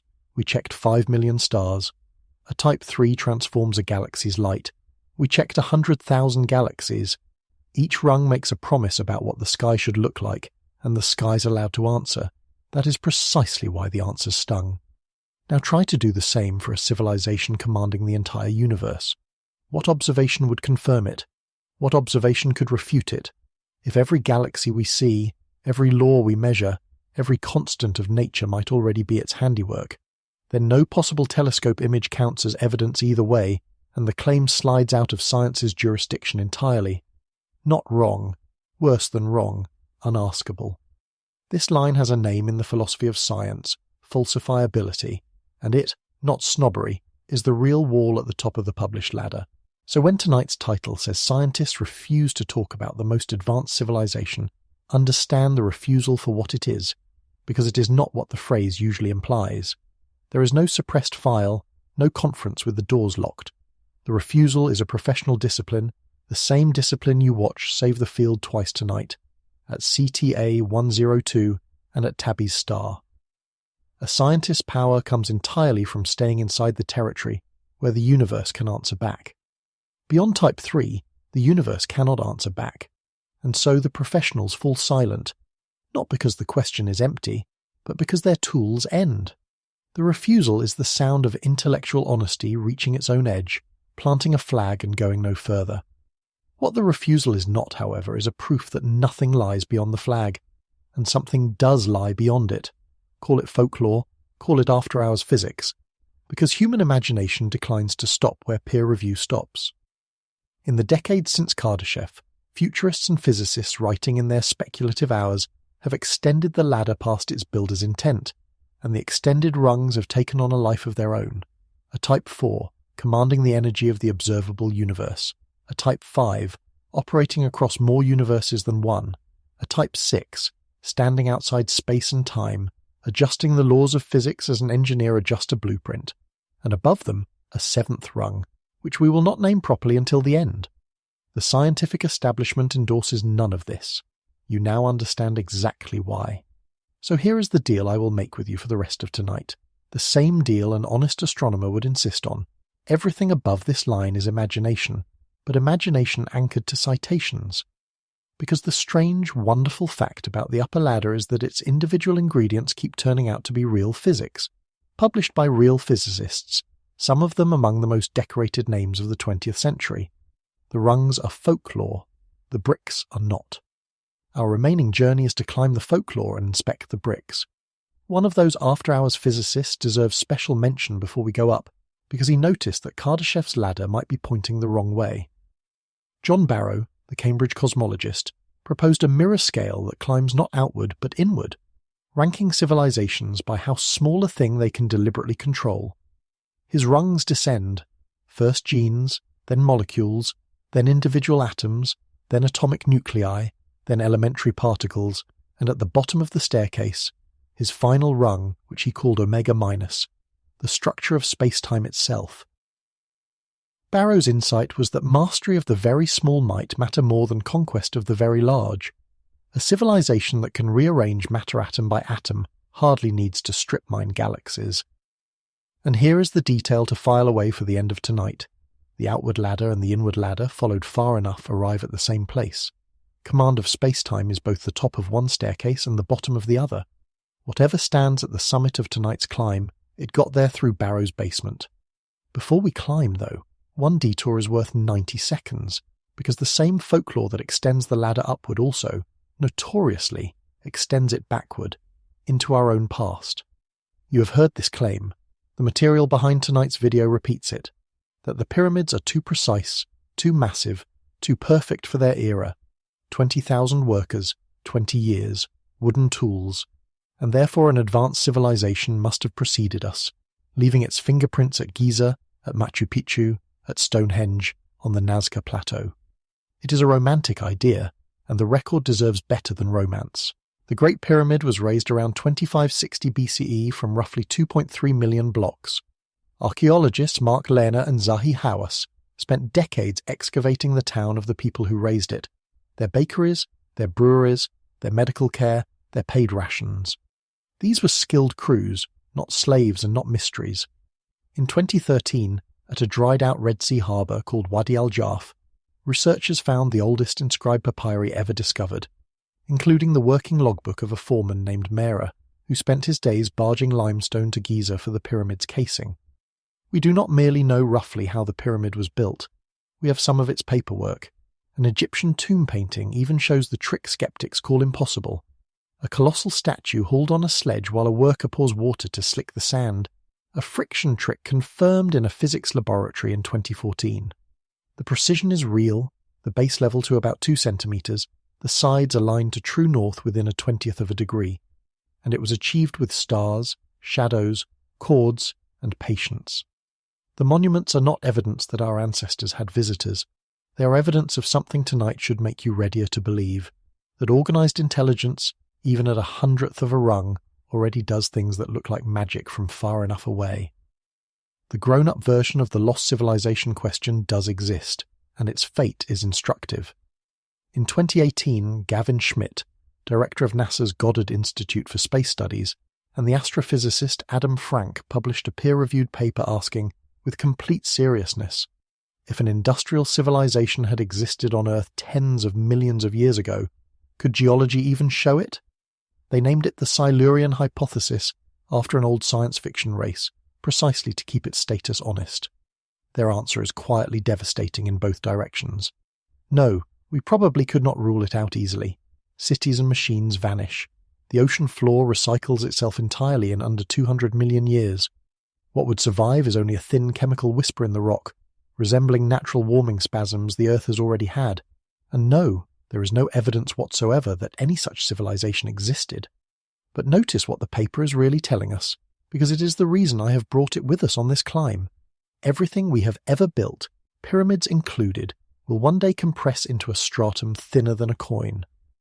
On the ladder of civilizations, the mythmakers looked at that coming erasure and mistook it for ancient gods. The truth is harder and better.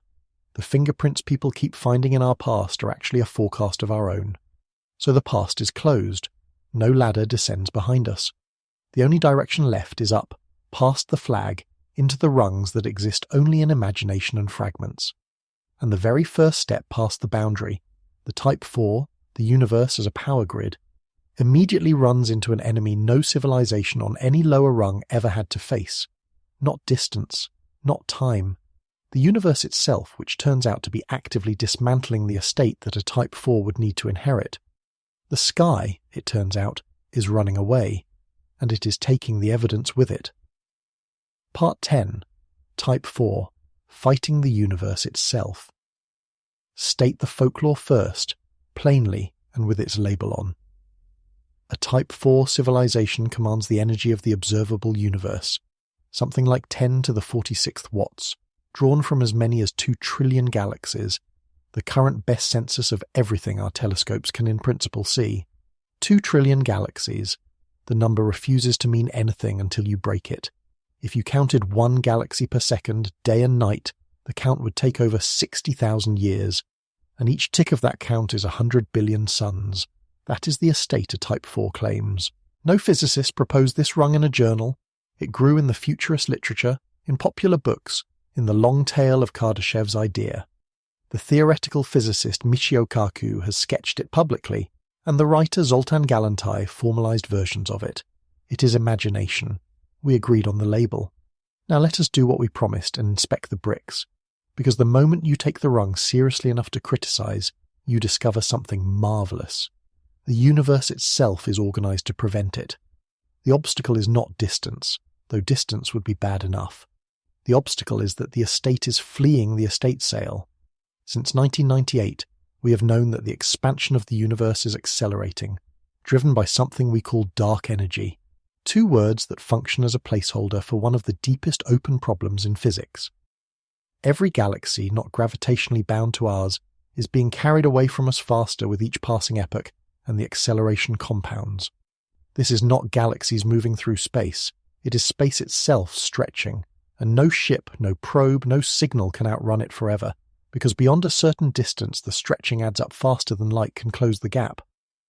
A Type 4 civilization would need to coordinate across billions of light years, and the universe is actively lengthening every one of them. Imagine an emperor whose provinces recede from the capital faster the longer he reigns, until messengers dispatched at the coronation can never arrive at all. That is not an empire. That is a farewell, dressed as one. Physicists Lawrence Krauss and Robert Scherer worked out where this leads, in a 2007 paper whose conclusion deserves to be more famous than it is. Run the expansion forward roughly 100 billion years. A long time, but the universe is young, and stars will still be shining then. Every galaxy beyond our local, gravitationally bound cluster will have been carried past the horizon. Not dimmed, removed. Their light will simply no longer be able to reach here. Ever. The cosmic background radiation, the afterglow of the Big Bang that today tells us our universe had a beginning, will have been stretched into undetectability. And so the astronomers of that era, brilliant, careful, honest, will look out with their finest instruments and see one island of stars floating in an endless, structureless black. They will measure no expansion, detect no other galaxies, find no fingerprint of any beginning. Every observation will tell them, correctly and consistently, that the universe is one static galaxy in an infinite dark, and every conclusion they draw from it will be wrong. The truth, 2 trillion galaxies, a beginning in fire, space that stretches, will not be hidden from them. It will be gone, physically unrecoverable, no matter how intelligent they are. Stand there for a moment, because this may be the loneliest vantage point in all of tonight.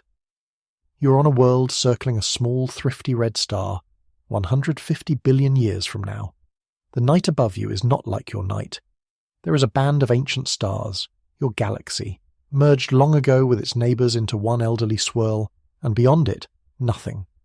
Not faint galaxies, not distant smudges awaiting better telescopes. Nothing, at any magnification, in any direction, forever. On this world there are astronomers, and they are good at their work. They have measured everything measurable and built a cosmology that fits every fact. One galaxy, static, eternal, alone. You know, because you came from tonight, from our era, that they are wrong, that the sky above them once held 2 trillion galaxies and a visible creation, that all of it was real and all of it left. You cannot tell them.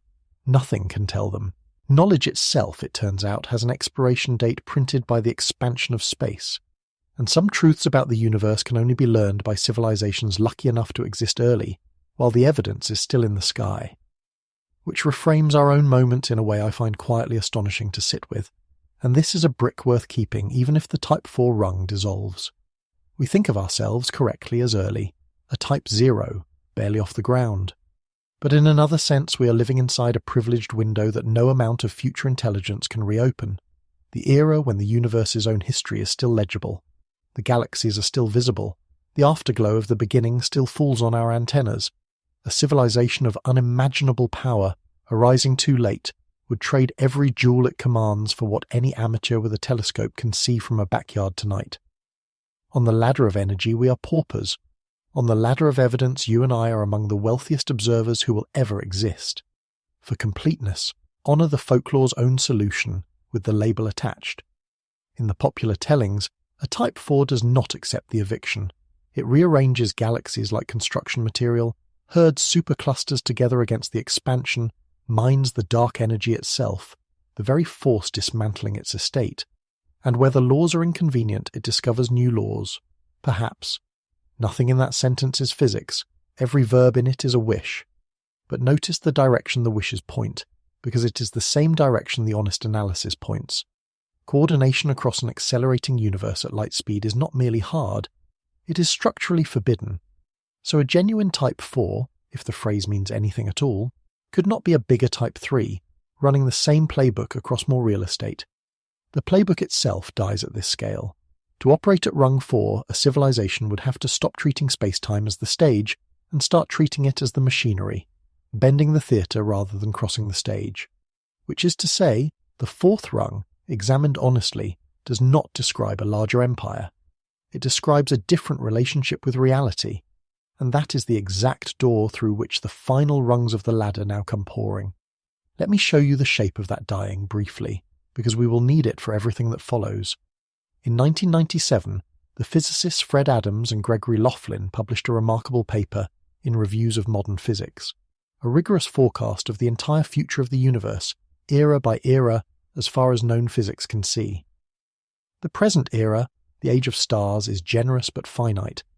Galaxies are already making new stars far more slowly than they once did, and roughly 100 trillion years from now, 10 to the 14th years, the gas runs out and star formation ends for good. The smallest, thriftiest red dwarfs burn out last, and then the lights are simply off, everywhere, forever. What follows is the era of remnants, dead white dwarfs cooling to black, neutron stars, black holes, all slowly decaying across spans of time for which even scientific notation starts to feel like a courtesy. If protons themselves decay, experiments tell us a proton lives at least 10 to the 34th years, but at least is not forever, then even the dead matter dissolves. Eventually only black holes remain, and they too evaporate, the largest taking around 10 to the 100th years, a number called a googol, to leak away into faint radiation. After that, the dark era, thin particles thinning further in an expanding cold without event, without end. To keep the proportions honest, the age of stars, from the first ignition to the last ember, spans about 100 trillion years, and our universe is currently 13.8 billion years in. Set the whole stellar era as a single year, and tonight, all of this, everything since the Big Bang, is happening in the first 70 minutes of January 1st. The cosmos is not old. The cosmos has barely started its only bright season, and the season still ends. That forecast notice is not folklore. It is peer-reviewed, mainstream and unchallenged in its outline, the one part of tonight's upper altitude where the science is confident.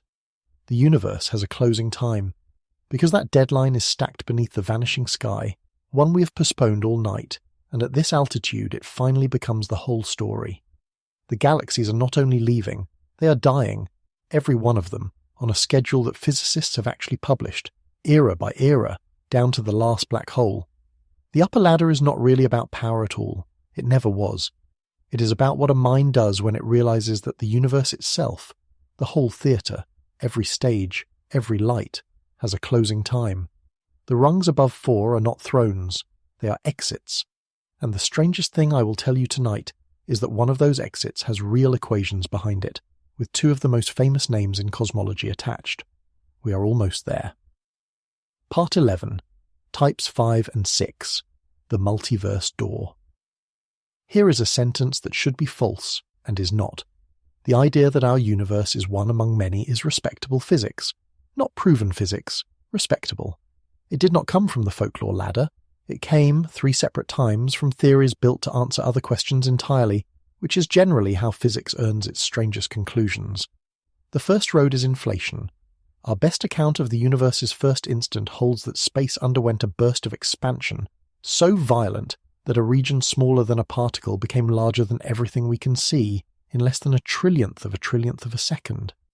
Inflation explains real observations, the smoothness of the sky, the pattern of hot and cold spots in the Big Bang's afterglow, which is why cosmologists keep it. But the theory has a famous habit.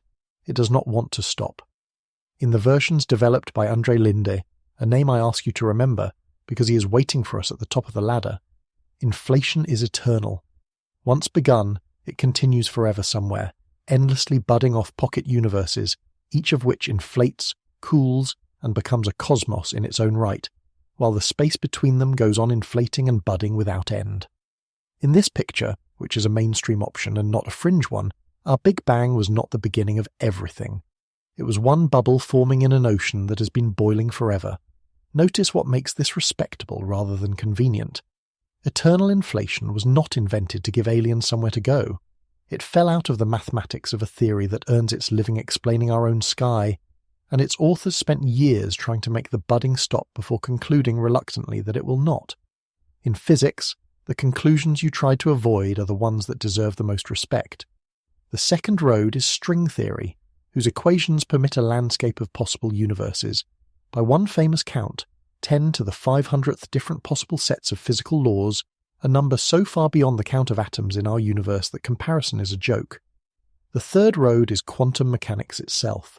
In 1957, a graduate student named Hugh Everett proposed that the equations mean exactly what they say, that every quantum event branches and all outcomes occur, each in its own thread of reality.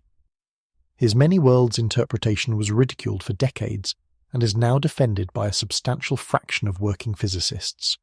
3 roads, 3 multiverses, none built for the ladder's convenience, and together they furnish the upper rungs with their address book. Because if other universes exist, then the folklore can ask its next question with a straight face. Could anything ever reach one? So state the folklore, labels on. A Type 5 civilization operates across multiple universes, drawing energy through whatever seams connect them, treating other cosmoses the way a Type 3 treats other star systems. A Type 6 stands outside space and time altogether. It adjusts physical laws, tunes constants, and makes and unmakes universes the way a composer makes and unmakes keys. Even the folklore grows quiet and cathedral-like at this altitude.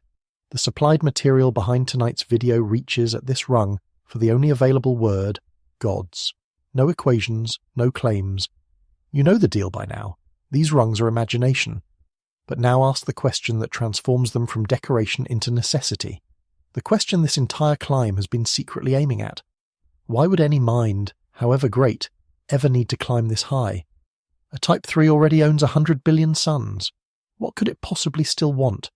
The folklore does furnish these rungs with daily miracles, and in fairness you should hear them, stamped with the usual label. In the popular tellings, a Type 5 moves energy between universes the way we move electricity between grids. It commands whatever hidden dimensions exist. Teleportation is a utility, and travel through time is a routine occurrence, a commute.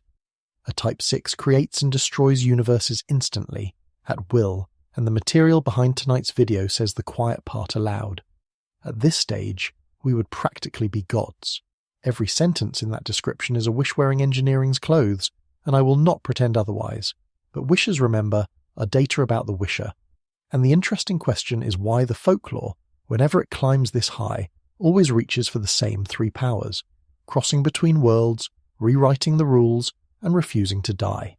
Hold that pattern. The ladder is about to explain it. You already know the answer.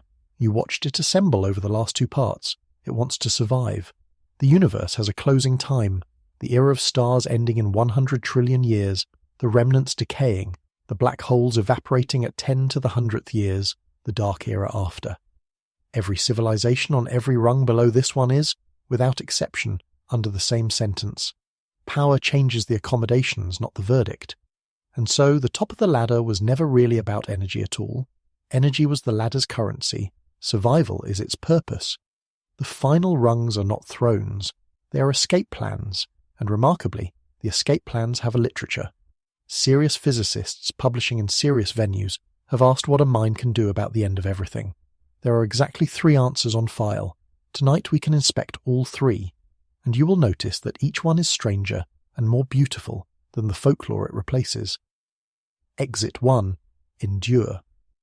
In 1979, Freeman Dyson, the same Dyson who taught us to wrap stars, published a paper called Time Without End, in which he asked whether thought itself must stop when the universe grows cold. His answer, astonishingly, was no, not necessarily. The trick is patience, formalized. Cold is not the enemy of computation. Cold is cheap computation.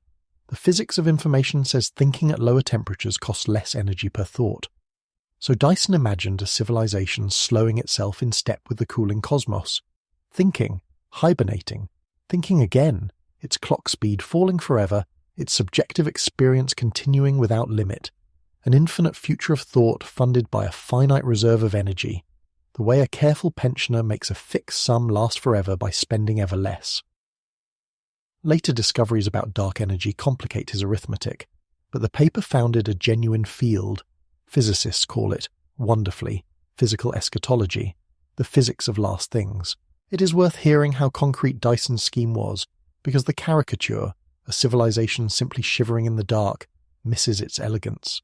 He imagined minds that adjust their own hardware to the ambient temperature, running slower as the cosmos cools with scheduled hibernations in between, awake for an eon, asleep for 10, awake again, and because subjective experience rides on the computation rather than on the clock on the wall, the slowing is invisible from inside. A being of this kind would experience an unbroken, unhurried forever, while the objective universe raced through googles of years between its thoughts.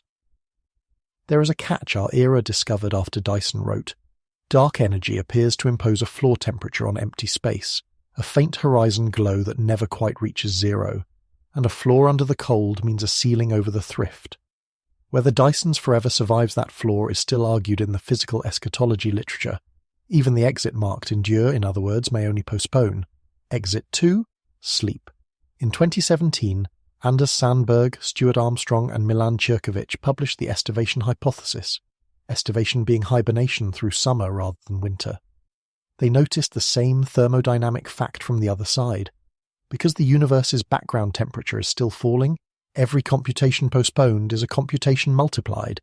A civilization that banked its energy and slept until the final cold of the far future could achieve 10 to the 30th times more thinking than one that spends now. 10 to the 30th. A million trillion trillion. And then they drew the unsettling conclusion.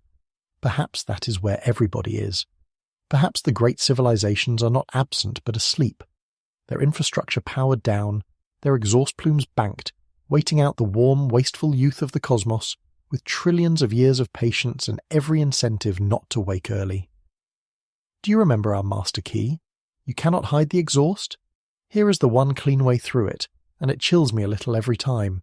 The only way to hide the exhaust is to stop breathing and set an alarm for 100 billion years.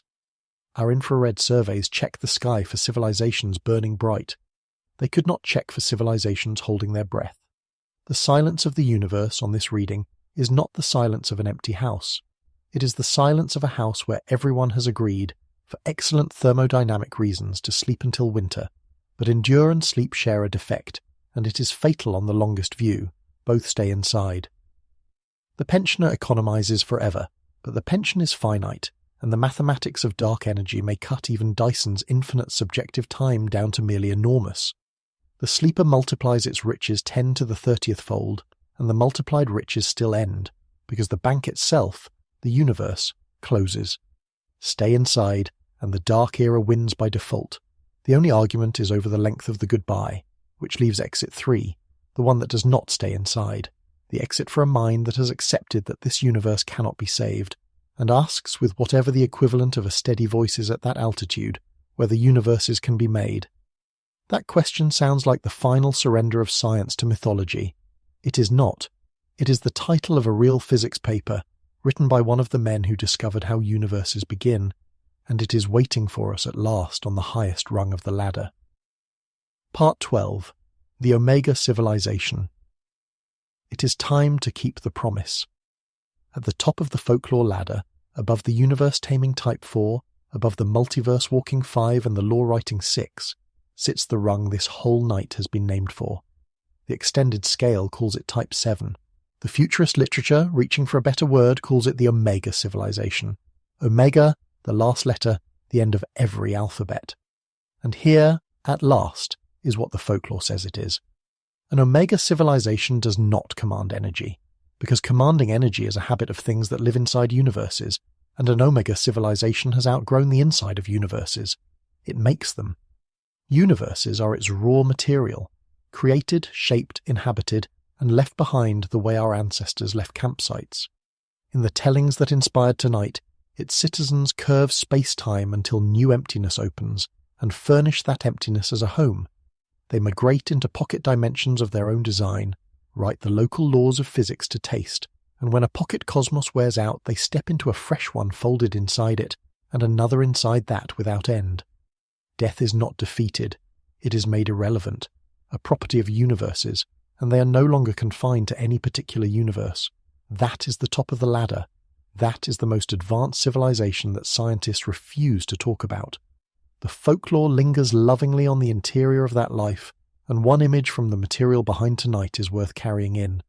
The citizens of Omega touring their own creations, pocket dimensions each unlike the last, one drowned in colours that never resolve into any spectrum we own, one a desert under laws where distance works differently, each new cosmos a room in a house that never runs out of rooms. In some tellings they program matter itself, atom by atom, so that the inhabitants of a pocket universe persist as long as the universe does, and when it fades, everyone steps through into the next one, nested inside it like a dream inside a sleeper. Immortality, in this picture, is not a potion. It is architecture. And now you understand the refusal precisely because tonight has given you the tools. There is no experiment, no telescope, no survey, not with 1,000 years of funding, that could confirm or refute one word of the previous paragraph. It makes no prediction our sky is obliged to honour. By the standard that gives science its power, the Omega civilization is not a wrong idea. It is not even eligible to be wrong. A working scientist who put their name beside it would be spending a credibility that the falsifiability line exists to protect. So, as a profession, and for the soundest reasons in their tradition, they do not talk about it. You have watched the discipline of that silence save this field twice tonight. The silence is not fear. It is the professional honesty of people who know exactly where their tools end. But I promised you something stranger than the folklore, and here it is. The Omega civilization's one essential technology has a paper trail. In 1987, in the journal Physics Letters B, Edward Fahey and Alan Guth, and understand who that is. Guth is the father of inflation, the man whose theory explains the first instant of our own cosmos, published a paper titled, with no irony whatsoever, An Obstacle to Creating a Universe in the Laboratory. Read that title again. The paper takes the question completely seriously, because inflation makes it a fair question. Our entire universe once occupied a speck smaller than a particle. So, in principle, what would it take to start another speck? Their analysis found a real obstacle. By the classical rules, kick-starting a new inflating region seems to require beginning at a singularity, the same infinitely dense impasse where physics breaks down inside black holes, a door with a lock. 3 years later, Fahey, Guth and Jamal Govan published the sequel. Quantum mechanics, which delights in walking through walls, might tunnel past the obstacle, the new universe flickering into being with some absurdly small but genuinely non-zero probability. And in 1991, Andre Linde, the architect of eternal inflation, waiting for us since the last part, published his own treatment in Nuclear Physics B under a title that belongs in a museum, Hard Art of the Universe Creation. Hard, Linde concluded, appallingly hard. But he could not find the theorem that says impossible. These are not cranks and not futurists. These are two of the founders of modern cosmology, filing serious mathematics on the question of how one starts a universe. The rung is folklore. The lock on its door is peer-reviewed. The geometry of what they describe is the most merciful strangeness in all of physics, and it answers the objection you should be forming. Creating a universe sounds like the most dangerous act conceivable. Surely the newborn cosmos inflates outward and devours its parent. It does not. The equations are specific. The new universe balloons into its own space, not ours, connected to the parent only through a narrow throat of curved space-time. A wormhole, in the technical sense. From the inside, a whole cosmos inflates toward its own 100 billion galaxies. From the outside, from the laboratory, the entire event looks like a microscopic black hole, which briefly exists and then evaporates. The umbilical closes. The child universe sails on, complete and separate and utterly out of reach, forever. No message can follow it. No collision can ever occur. Creation, in this mathematics, is quiet, safe, and absolutely final. Whatever you make blind and let go. So stand in the workshop at the end of time. It does not matter what they are. The last civilization, or the 10,000th to reach this altitude, carbon or silicon or something patience-shaped that history has no noun for. Their universe is old. The stars are a memory their archives keep. They have endured, or slept, or both, down the long dark corridor Adams and Laughlin mapped, and they have accepted what every rung below refused to accept. This cosmos cannot be saved. In some final laboratory, a structure whose scale you should not try to picture, a region of false vacuum smaller than an atom is coaxed toward the threshold. From the workshop side, the instruments record almost nothing. A flicker, a pinpoint of collapse, a microscopic black hole evaporating on schedule into a whisper of radiation, a reading on a gauge. But on the far side of that pinch, space is unfolding. Light is being born in a fire exactly as bright as the one that began everything you have ever known. Galaxies will condense there, and small yellow stars and shores perhaps at the right distances from them. And 14 billion years into that new universe's history, it is at least possible that someone will lie in the dark of a quiet room, listening to a voice count the rungs of a ladder, and wonder, as you may be wondering now, whether their sky was an accident or a gift released from a dying hand. Follow that thought one careful step further. It is the last step of the night, and it is labelled, like everything at this altitude, speculation. If universe creation is possible at all, for anything, anywhere, ever, then across an eternity of inflating bubbles it presumably happens, and then some universes are artifacts.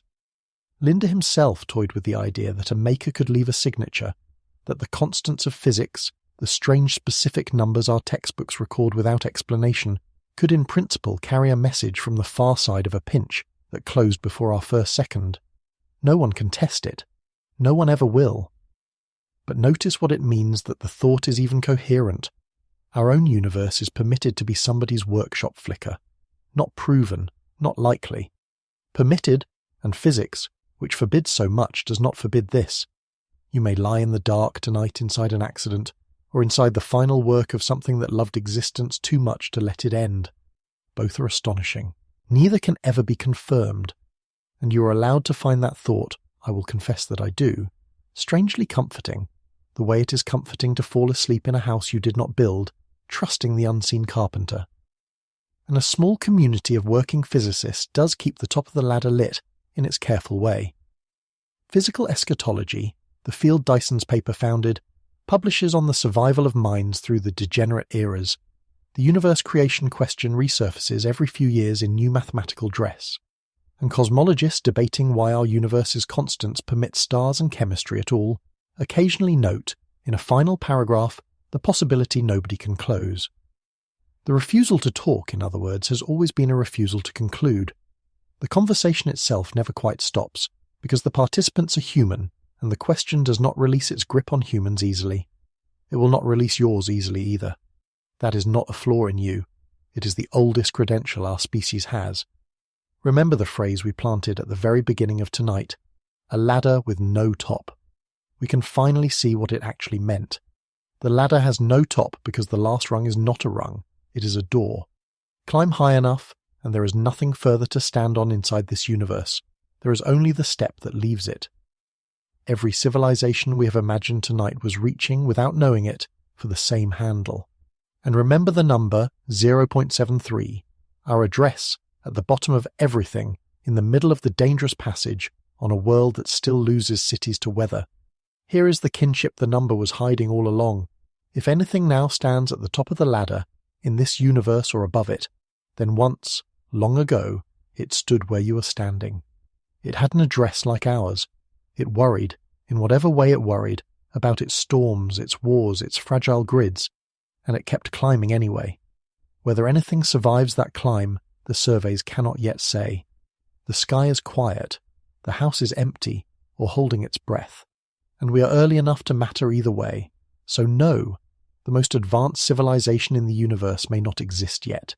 It may never exist, or it may be the only kind of thing that can exist forever, and every scientist who refuses to talk about it is holding honestly the exact edge where knowledge ends and the question begins. The refusal is not the absence of an answer. The refusal is the shape of the question, the largest one there is, resting tonight, unresolved, over your quiet room like a sky.